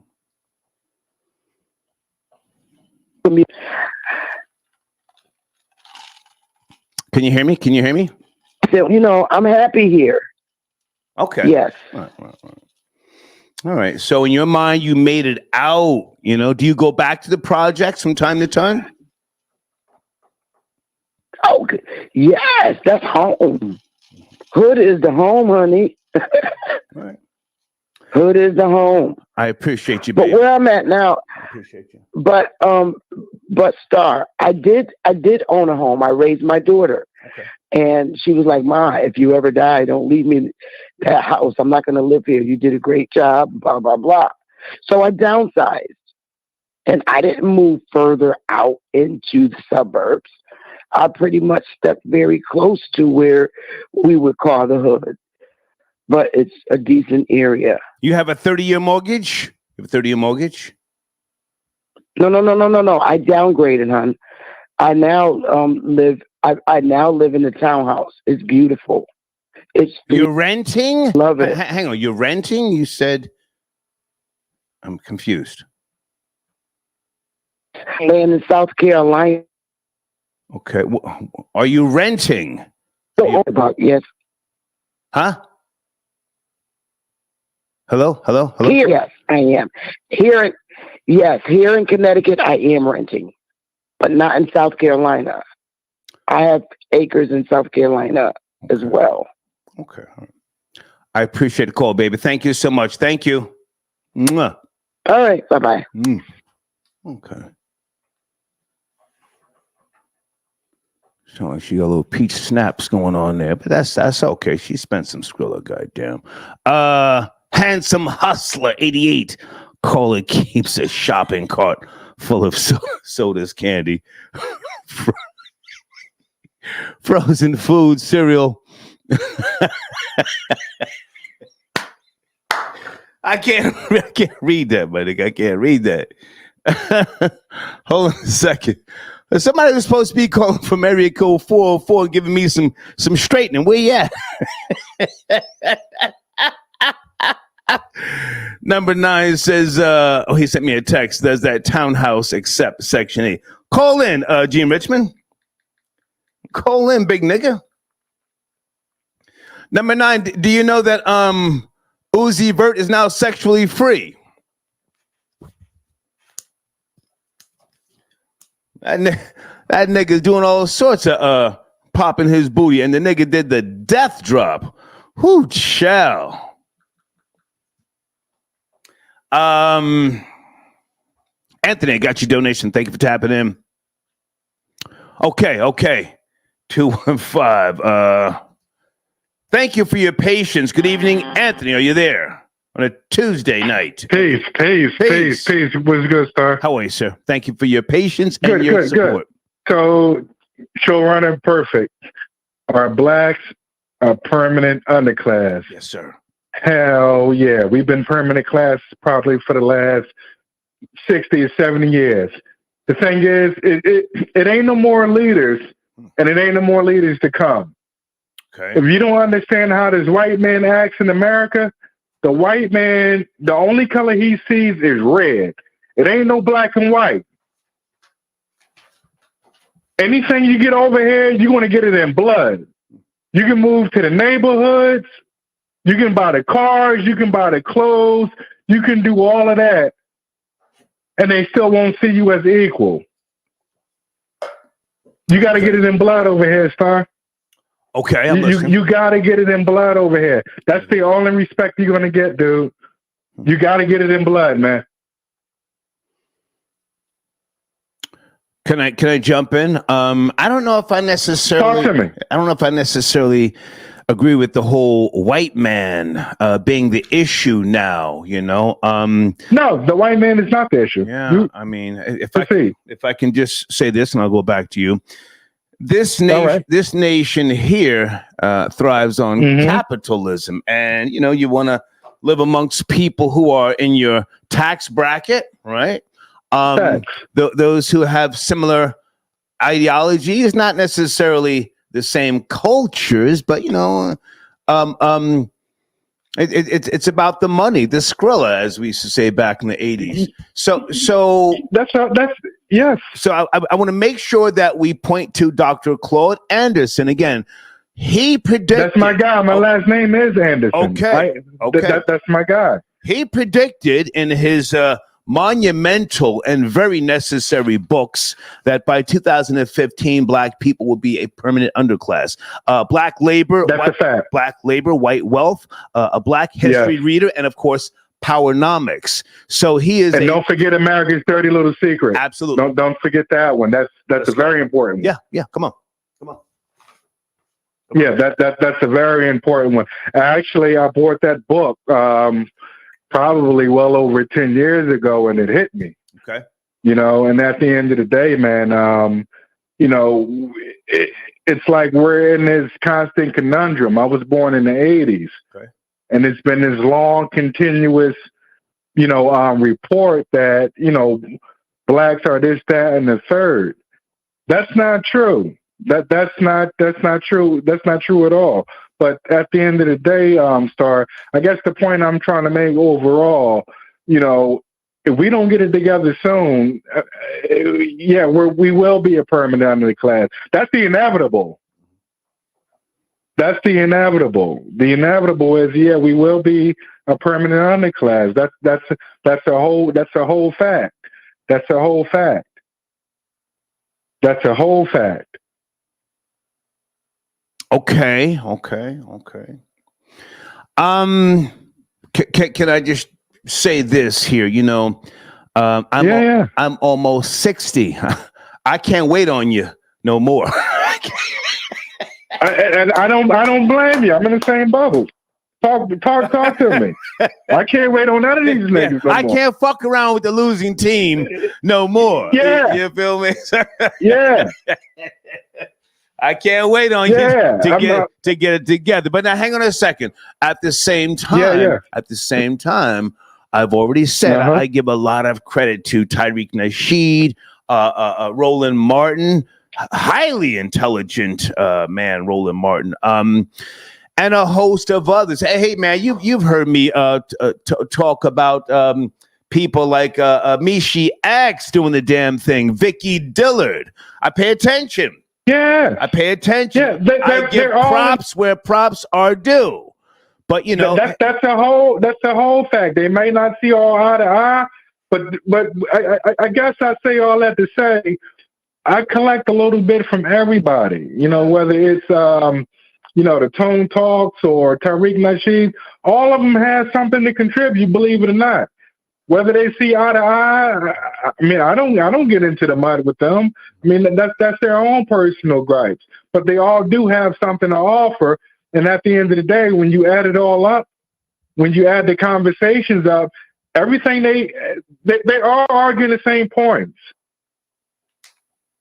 Well, or at least when let's not forget Yvette Carnell. I love her execution, Yvette Carnell. Facts. Yeah. Facts. Yeah. Yeah, facts. She's not a she's not what I guess social media make her seem out to be or whatnot. Again, I was listening to all of them. I mean, I don't have no picks. Okay. I don't have no picks because if it ends today, tomorrow, I mean, I got to leave this joint by myself. Yeah. You understand what I'm saying? So, at the end of the day, but to answer the question, to the topic is, are blacks a permanent underclass? Yeah, we can head that way, and it's looking and it's looking like that. It's looking like that. Everybody's agenda is not on the same page, man. That's all it takes. I mean, like they say, do what the small hats do. You get the money first, and then you fight. You don't fight before you get the money. You get the money first, and then you fight. I appreciate it. Again, I don't know. I don't have all of the answers or whatnot. I don't have all of the answers. I but appreciate you chiming in. It's a beautiful struggle, nonetheless. I mean, I've moved on, to be honest with you, but I appreciate the call. Yeah, talk to me. No, I gave you the last word, sir. What you said is how we're going to end that conversation. But thank you much. All right, peace. Yes, sir, peace. Hey, salute to the Black Authority as well. Okay, he goes 10 toes down. You guys up to speed on the Black Authority? Sister Bethy, hey girl. She says, "Star, no, you don't. No, you didn't go there with me. I was just pulling your leg on the phone." Oh, thank you, darling. And your pretty picture, Sister Bethy. I appreciate your support, girl. Yes, I do.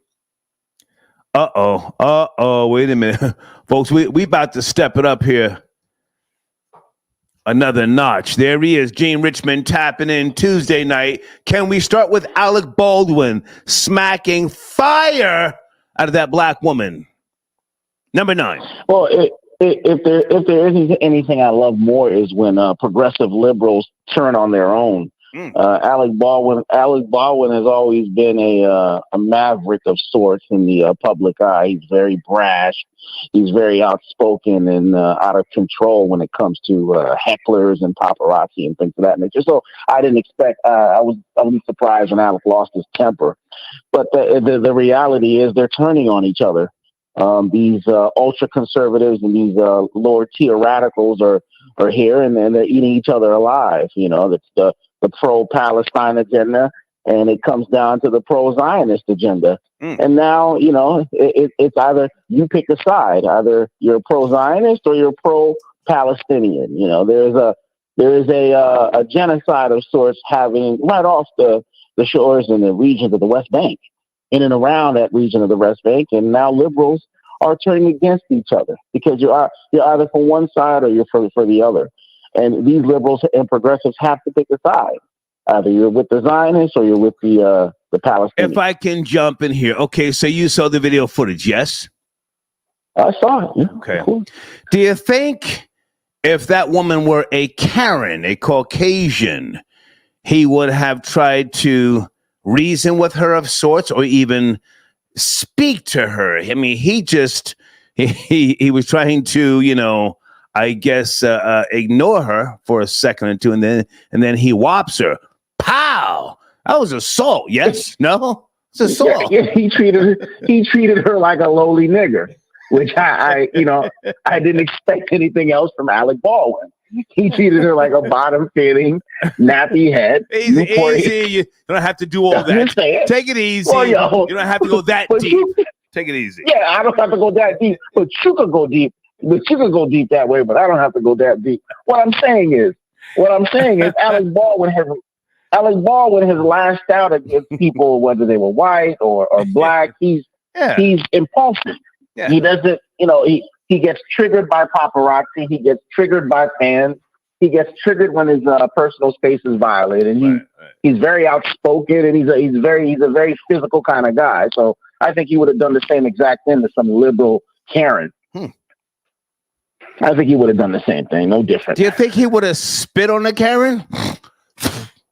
Spit on her instead? Possibly. I would have spit on he should have spit on the black. Easy. On the black. Come on. I'm serious.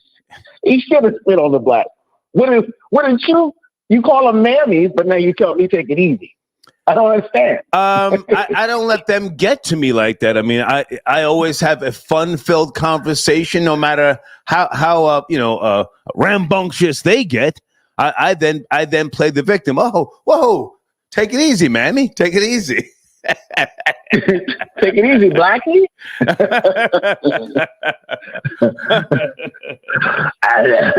I live in Section 8 house. I bought a house in South Carolina. I had to listen to that for 15 minutes. Thanks, Troy. Easy. Hey, number 9. Hold on a second now. I need you on my showrunner. Are blacks a permanent underclass? Are you familiar with Dr. Claude Anderson, his monumental books, Black Labor, White Wealth, A Black History Reader, and Powernomics? I'm actually very familiar with Dr. Claude Anderson and the book Powernomics and a lot of his speeches. And if you go to my page, number 9 _ media, you can see some clips that I have of Claude Anderson. I think Claude Anderson has always had his finger on the pulse in regards to the black experience and the black way of life and understanding. But again, Claude Anderson has always talked about, you talk about underclass, he's always talked about becoming a permanent underclass. But again, the massive wave of immigrants that are coming in, the massive wave of people from Central South America, but also the conversation should be talked about the black tribal experience, because again, the wave of the black immigrant has changed the dynamic within the foundational black experience as well. When people say black, they make it almost uniform, but it really isn't. The foundational black experience has been in this country for hundreds of years, and it's a separate experience, not only from the white counterparts, but it's also a separate experience from blacks from the Caribbean and blacks from Africa. So people always tend to compile blacks in this under one umbrella, but it is a separate experience. So we also have to look at it that way. But also this mass immigration wave is to be looked at now more than ever, because we are having millions upon millions of illegals being brought into the country, being given government subsidies, even given housing, given healthcare, children put in schools and things of that nature. Now this creates the permanent underclass bubble. So what happens now when there is no more power in communities? What happens now when the resources go in a different direction? What happens now when you have a new group of people who are dominating the population, but also their rights, their wants, their needs, their ideologies are being put forth to people who've been here for generations upon generations. Right. So that's the real conversation. Can I jump in for a second? On that note, for those who don't know, Dr. Claude Anderson was also state coordinator of education for Florida while going back to the 70s, and such an illustrious career. He's the current president of the Harvest Institute Incorporated. Was he the first I remember him talking about native blacks decades ago. And now people are saying FBA, foundational Black Americans. And if Tariq Nasheed pulled from him, that's fine. But was he the first to distinguish between Caribbean blacks, African Americans, and those who were, already here? Well, Claude Anderson was one of the first to talk about the tribal experience and the different experiences up there. I go back and heard speeches from Claude Anderson from the 1980s and early 90s, and he talked about, the Black immigrant as opposed to the African American, if you will, that has been in the country for generations upon generations. But I mean, more so giving credit to native blacks. I mean, he laid out some real strong work with regards to that particular group. I remember that. Oh, absolutely. I mean, Claude Anderson has never not spoken about the contribution in the American establishment in regards to the African American experience in this country. He's always spoken about it. And he's always spoken about giving away the labor for free, giving away not this, the maldistribution of the wealth in the United States. I mean, he's always talked about that, and he's always talked about the contribution. I think now more than ever, there should be an understanding in regards to what is happening now. There's a bigger shift and a bigger wave to this underclass ideology, because now we have a massive influx of not only legal, but illegal immigration in the United States. And it's completely shifting things at a faster rate than I think it ever has. Okay. Now, if you read the book from Alex Jones called The Great Awakening. Now, but no thanks. No thanks. That's a book. That's a book. I knew you were going in that direction. I'll pass. Okay, I can't give anybody else credit but you. Mm-hmm. But hang on. Let's pull it back here for a second with regards to the permanent underclass. Do you see any solutions with regards to moving forward, or anything that could pull, quote unquote, blacks out of that permanent underclass position? Well, I think it's one simple thing. I think the reality is to focus less on the racial construct and focus more on Americanism. What are the American values? The American values are the understanding of the social order, the understanding of economics, and the understanding of community building. And I think that's what's going to get people out of this wave of this downtrodden mindset. I think there's a group of people who have been in this country long enough now that are now a part of the American fabric, ingrained, than over other groups. So I think we have to move away from this idea that there's a group of people here that are still not a part of this American experience when their history proves otherwise. I think they have. Well, hang on a second, because you and I know each other, and I say this with all due respect. Are you a Christian nationalist? I wouldn't call myself a Christian nationalist. I would call myself a Gnostic, esoteric, I would call myself a Calvinist. I would call myself a philosophical understanding of a theorist like Spinoza and things of that nature. I wouldn't call myself a Christian fundamentalist and things of that nature, but I do respect the Christian nationalist movement, because I believe that this was what America's foundational core was based upon. Not Judeo-Christianism, but Christian nationalist beliefs. So you're no longer a libertarian? You're no longer a libertarian?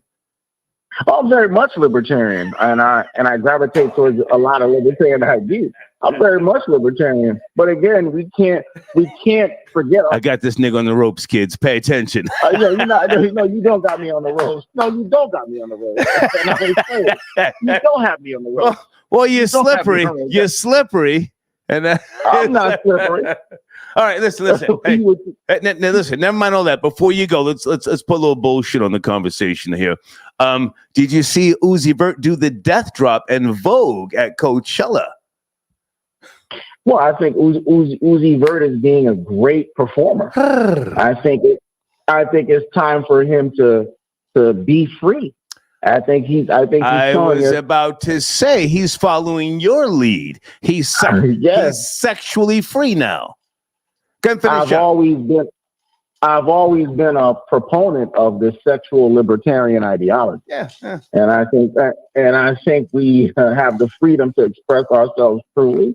I think he has a platform where he has a huge fan base, and it's time to show himself to the world that he's not just a one-dimensional performer. Right. Okay. He has many facets to his persona. Yeah. And I think it's very colorful, and I think we all can partake in it. Aren't you down? No, sir. But hey, man, great to talk to you. No, sir. Okay. I appreciate the call, though. Appreciate the call. Thank you. Okay. Star Report back in the building. It's Tuesday, and we're having a good discussion here, okay? Alec Baldwin slapped fire out of a black woman, in New York City at a coffee shop, in case you don't know the story. The video's out there, and she was, heckling him, if you will.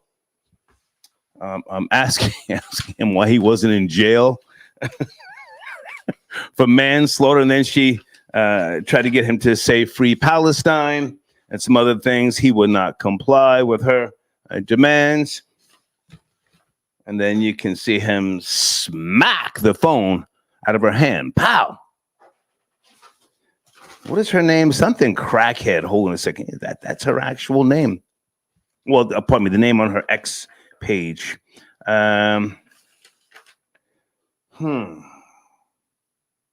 She said, "Why did you kill that lady? You killed that lady and got no jail time. No jail time, Alec." What is her name? It was kind of funny, to be honest with you. Crackhead Barney and Friends on X, formerly known as Twitter. Crackhead Barney and Friends, and you can see the video. He assaulted her. Will he be arrested? Has he been arrested? To my knowledge, not yet at this particular point in time. Guys, on the screen, youtube.com/@Sky Saunders. That's Skylar Saunders, in case you don't know. Great writer. He's been putting up some really, really good pieces as of late. And Skylar, if you're out there, you want to call in and promote, man, let me know, okay? Someone sent me something about, Quavo went in on Chris Brown. I'll check that out tomorrow.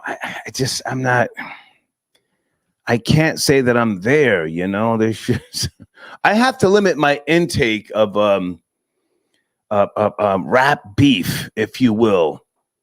I know that Kanye West is getting at Kai Cenat? How do you say his last name? The young man doing the damn thing. Oh, he's lit. He's lit like a Christmas tree right now. Kanye West is calling him a plant and some other shit, and it's too much. I'll check that out tomorrow, but thank you. Let me go to area code 678. Good evening, 678. We're talking about two topics, so you up to speed. Yes, I am, sir. How are you, sir? I'm doing well. Thank you for answering my call. Yes, sir. Where do you want to start? I want to start with the subtopic.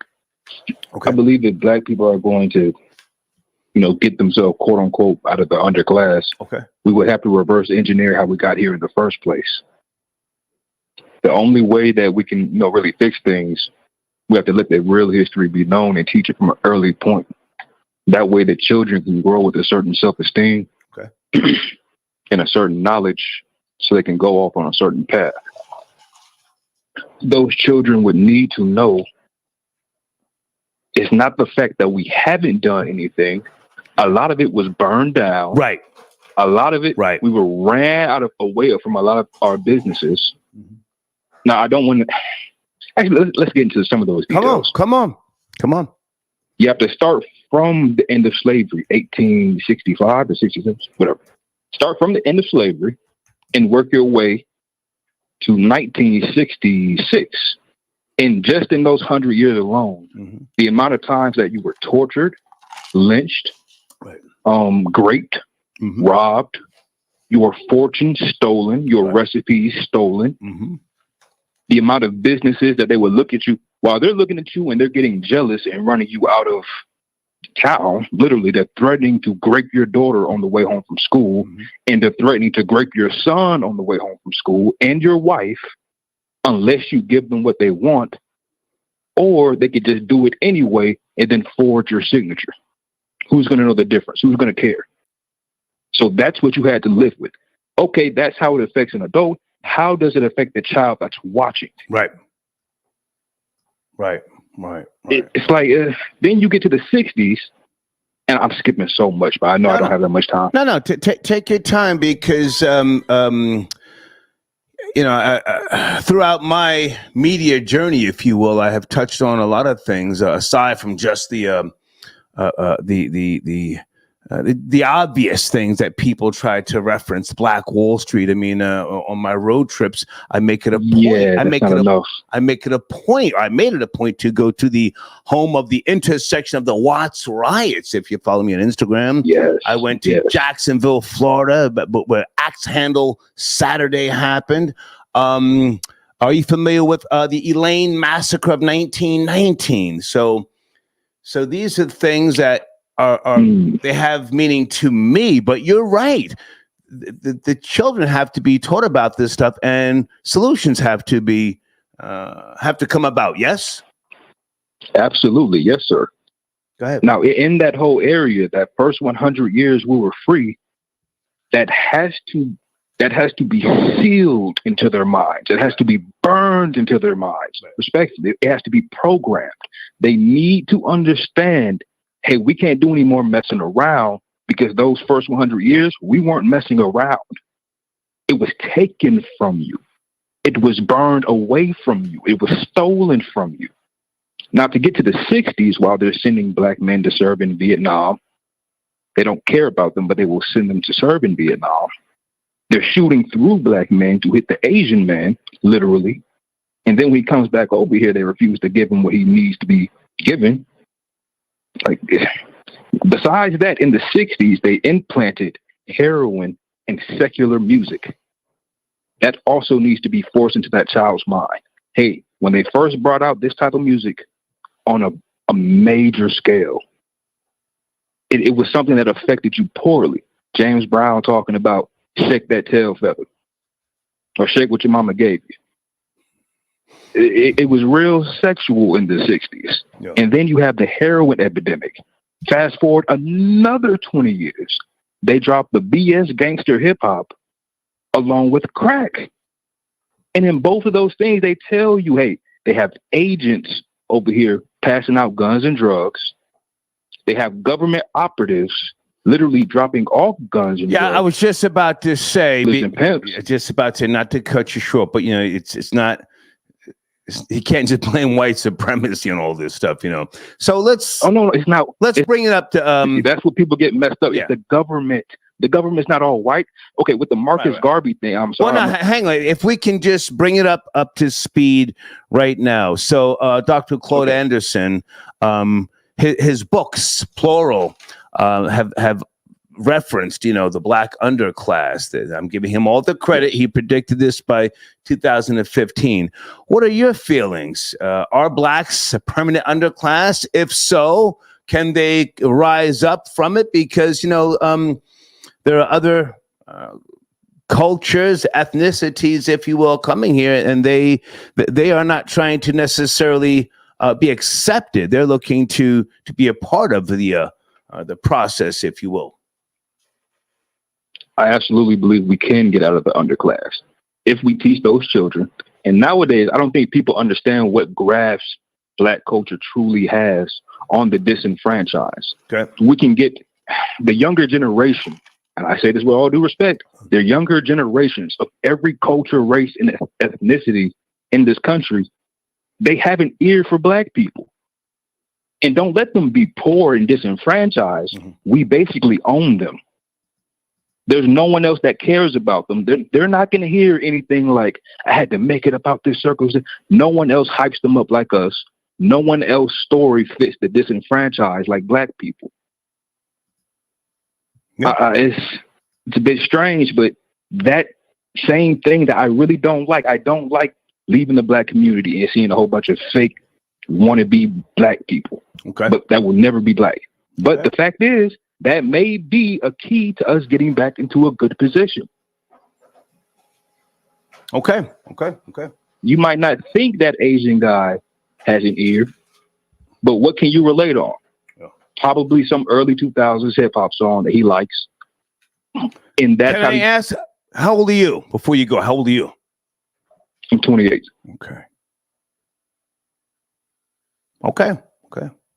I appreciate the call, man. Thank you for hanging in there. Sorry if I no, it's okay. Kind of took the show off the road. No, you did good. Thank you. Kind of tired. Thank you for the conversation. Thank you. All right. Thank you for answering, sir. Have a blessed night. You too. All right. God bless. There's no God, but God bless. Okay, the person from area code 404 that was supposed to give me some straightening, they never called. I was gonna let you talk.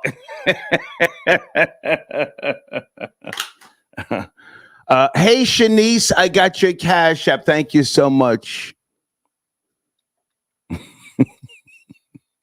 No, Shanice. No, Shanice. The only way I would see myself getting married would be for business reasons. I'm past that point of, thinking I've been waiting for one bitch all my life. I couldn't even see no goofy shit like that. I've been looking for you all my life. That would be a lie. I have too many things that I do right now that just bring me joy and comfort. Just smoking a fine cigar. Just relaxing. Oh, my naps. My naps are so important. Anybody in that live chat, just take naps. And when you take that nap, you don't give a fuck about nothing and nobody. The phone shuts off. Hold on a second, guys. You shut the phone off, and if somebody disturbs that fucking nap, you might block them for 3 days. That's that real shit. Let me go to area code 332. Hey, good evening. Late night. Alec Baldwin smacked the phone out of a black woman's hand. Are you up to speed or the subtopic? 3. Hey, what's going on? Sorry, evening. Yeah, I heard about that. Again, you're probably frustrated, pending court case. So I don't know much to say about that, but I wanted to talk about the, blacks being. Oh, hang on a second, sir. He smacked a phone out of someone's hand. Shouldn't he be arrested? I mean, he allegedly killed somebody too. I mean, he's out having coffee. Probably had his pinky up while he was drinking it, but I don't know. So like that. Are you a black man, sir? Do you have a black daughter, black mother, black auntie, black niece? I have all of those except for a black daughter. Yeah, black son. Well, you got a Caucasian who assaulted a black woman. Now, listen, you know my lineage. If I say something, he got a white mama here. Okay, so I'm asking you. I'm asking you. Should that black woman's rights be respected? He assaulted her, man. You can see the goddamn video. Wow. To be honest, none of the women in my family would find themselves in that position. They just want to act like that. I get it. I'm being real honest. I get it. But you're part of the black diaspora, the black community. I would assume he violated a black woman. Should he be arrested? Sure. Yeah, I didn't say he shouldn't be. Come on. Didn't say he shouldn't be. This nigga capping. I don't know if you do this. I don't know if you do this on purpose, but sometimes I see a common thread between previous shows and like a latter one, and I see a pattern with this one now, and I wanted to relate it to blacks being a permanent underclass. Okay. Might be a little bit like far reaching, but maybe we need to take control over certain things like our reproductive organs, how it's handled at birth, a female's reproductive organ at puberty, menstrual cycles. Okay. And maybe let's start there, because again, we have gotten in the habit of, again, birth control, circumcision, previous topics that you've had, and maybe it might actually have an impact on how we act, not only how we see ourselves, how we treat each other, too, and how we're represented in media. Again, to tie it to the little Uzi Vert stuff. I was having a dinner with some females, and they was telling me about how birth control actually, it helps them not get pregnant, but it also stops this urge that happens a little bit before a woman gets on her cycle, and they just can't keep their hands off them. They need a man. They need, to get some more. That feeling is taken away with birth control as well. Circumcision, not again. My uncle made sure. Well, now hang on a second, sir. I don't want to jump all around and then go back to previous shows. Sure. No. What I do, in case you haven't noticed or whatever, my shows. I prepare for my shows. I have notes and everything. Okay. I index my shows. I have since I started doing radio in March of 2000. I can pull the notes from 2003, the month of, let's say, June, the second week of the Star and Buckwald show. I learned how to do this decades ago. So my shows are in chronological order, so that I don't repeat something. I will update. I will update a topic, or I will reconsider a previous mindset that I may have had. Yeah. But because society has changed, I will reformulate the question. I will ask the audience, "Hey, how do you feel?" before I just jump out the fucking window. You follow me? Sure. So with that being said, let's bring it back now to Dr. Claude Anderson, who I've already said is a brilliant man. His work is undeniable. He's saying, not me, that blacks are a permanent underclass. He predicted this for 2015. Please take it from there. So the best part about that, being permanent. I'll just say it. I'd rather be permanent than ephemeral. Okay. We are the original race. Everything we started here will probably be the last ones here as well. We're just genetically prepared for it. Okay. So I guess that'll be my last word. But the best part of that is us being permanent. Everybody else will have to be gobbled up by us. I'm thinking of Francis Cress Wesling. Again, we could obliterate them. Dr. Reproductive Francis. Sorry. Apologies. But that's how I see it. Well, I'm just making sure you put some respect on her name. No. Again, it's late. I'm probably tired. That's it. But that's it. Thank you, man. Yeah. Well, thank you. Yes, sir. Thank you. Okay.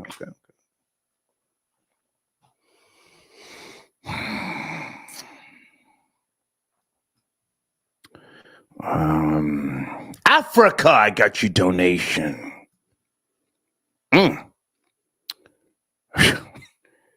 She says, "You be talking hella crazy. How big is your dick?"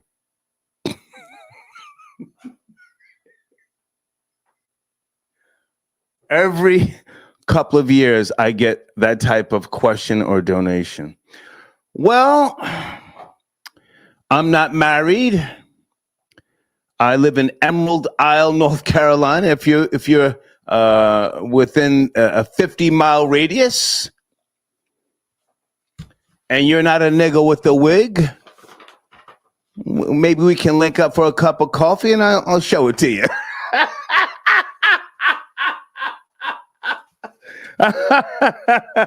Thank you for your donation. Hold on a second. Peace Supreme.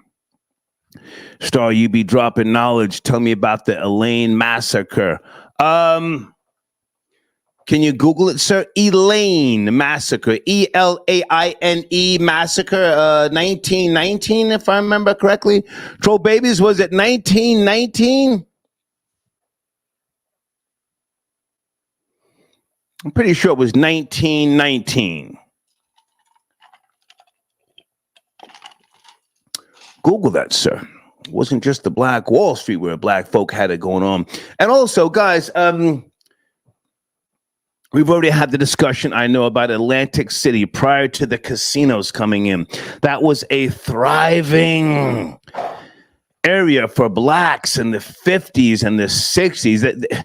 Atlantic City had it popping more so than Harlem in terms of black businesses and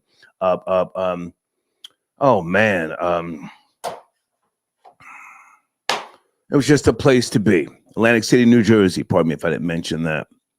If you know, you know. Okay. A few more calls here. We're going to finish up the show tonight. Area code 848. Good evening. Talking about a few topics. So you get the speed. 858.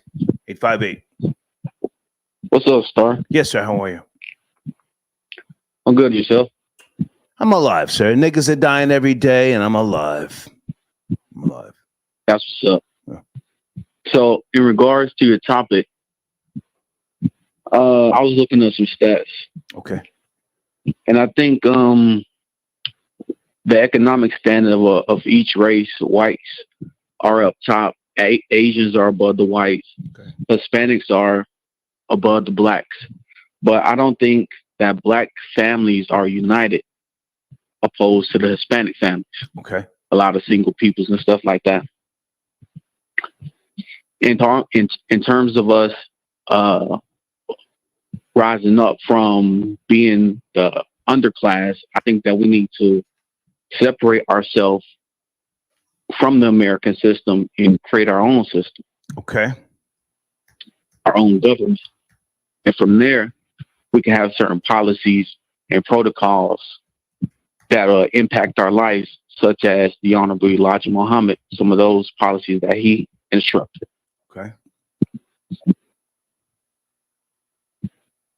But that's how I feel about the topic. Are you what is your background, if you will, with regards to the blacks? Oh, I'm just a college dropout. Okay. Have you traced your lineage? My father has. Okay. Yeah, man. It's important, you know. Yeah, it's important to know where you came from. Go ahead. I'm sorry. Go ahead. I'm a FBA and a Caucasian, Irish, and British. Okay. I'm proud of my lineage. Irish. Yeah. They were once considered niggers here in this country. Do you know that? Niggers? Yes, sir. Yeah. They assimilated to the white ideal. Salute to white boy Rory, man. I don't know if you ever heard Rory Colin a couple of years ago, and I called him out. He said, yeah, I'm a nigger. He kept it G. Rory. Did you know that? Yeah. So he doesn't just, talk crazy. He knows his lineage, his history. But okay, you were saying, go ahead. No, I was agreeing with what you're saying about the Irish being the subclass of the, I don't want to say all Europeans, but they were definitely below the British. Mm-hmm. Okay. Do you think that, I think you said, pardon me if I didn't hear you correctly, you said there's a way to rise up from being that permanent underclass? Dr. Claude Anderson said the blacks are a permanent underclass as of 2015. He said that, not me. I was pondering about the same thing a couple years ago. I was looking at different data sheets, and I was trying to figure out how the black people can lift themselves up, but it's almost impossible because back in 1776, it was just whites and blacks was on the bottom. The population density of the black people, I think it has decreased a little bit in terms of, I forgot the year, but our numbers have basically been the same. We can equate prison and black genocide, things like that, but there's almost no way for us to rise up. We have to come with black people. When I say black people, I'm talking about anyone who feels oppressed in the system, who feels like they are entitled to more and they can't because there are certain invisible barriers that suppress their individuality, their prosperity. I feel like anyone who feels like that, they should object the system and just form a new system. And I feel like that's the only way to be prosperous.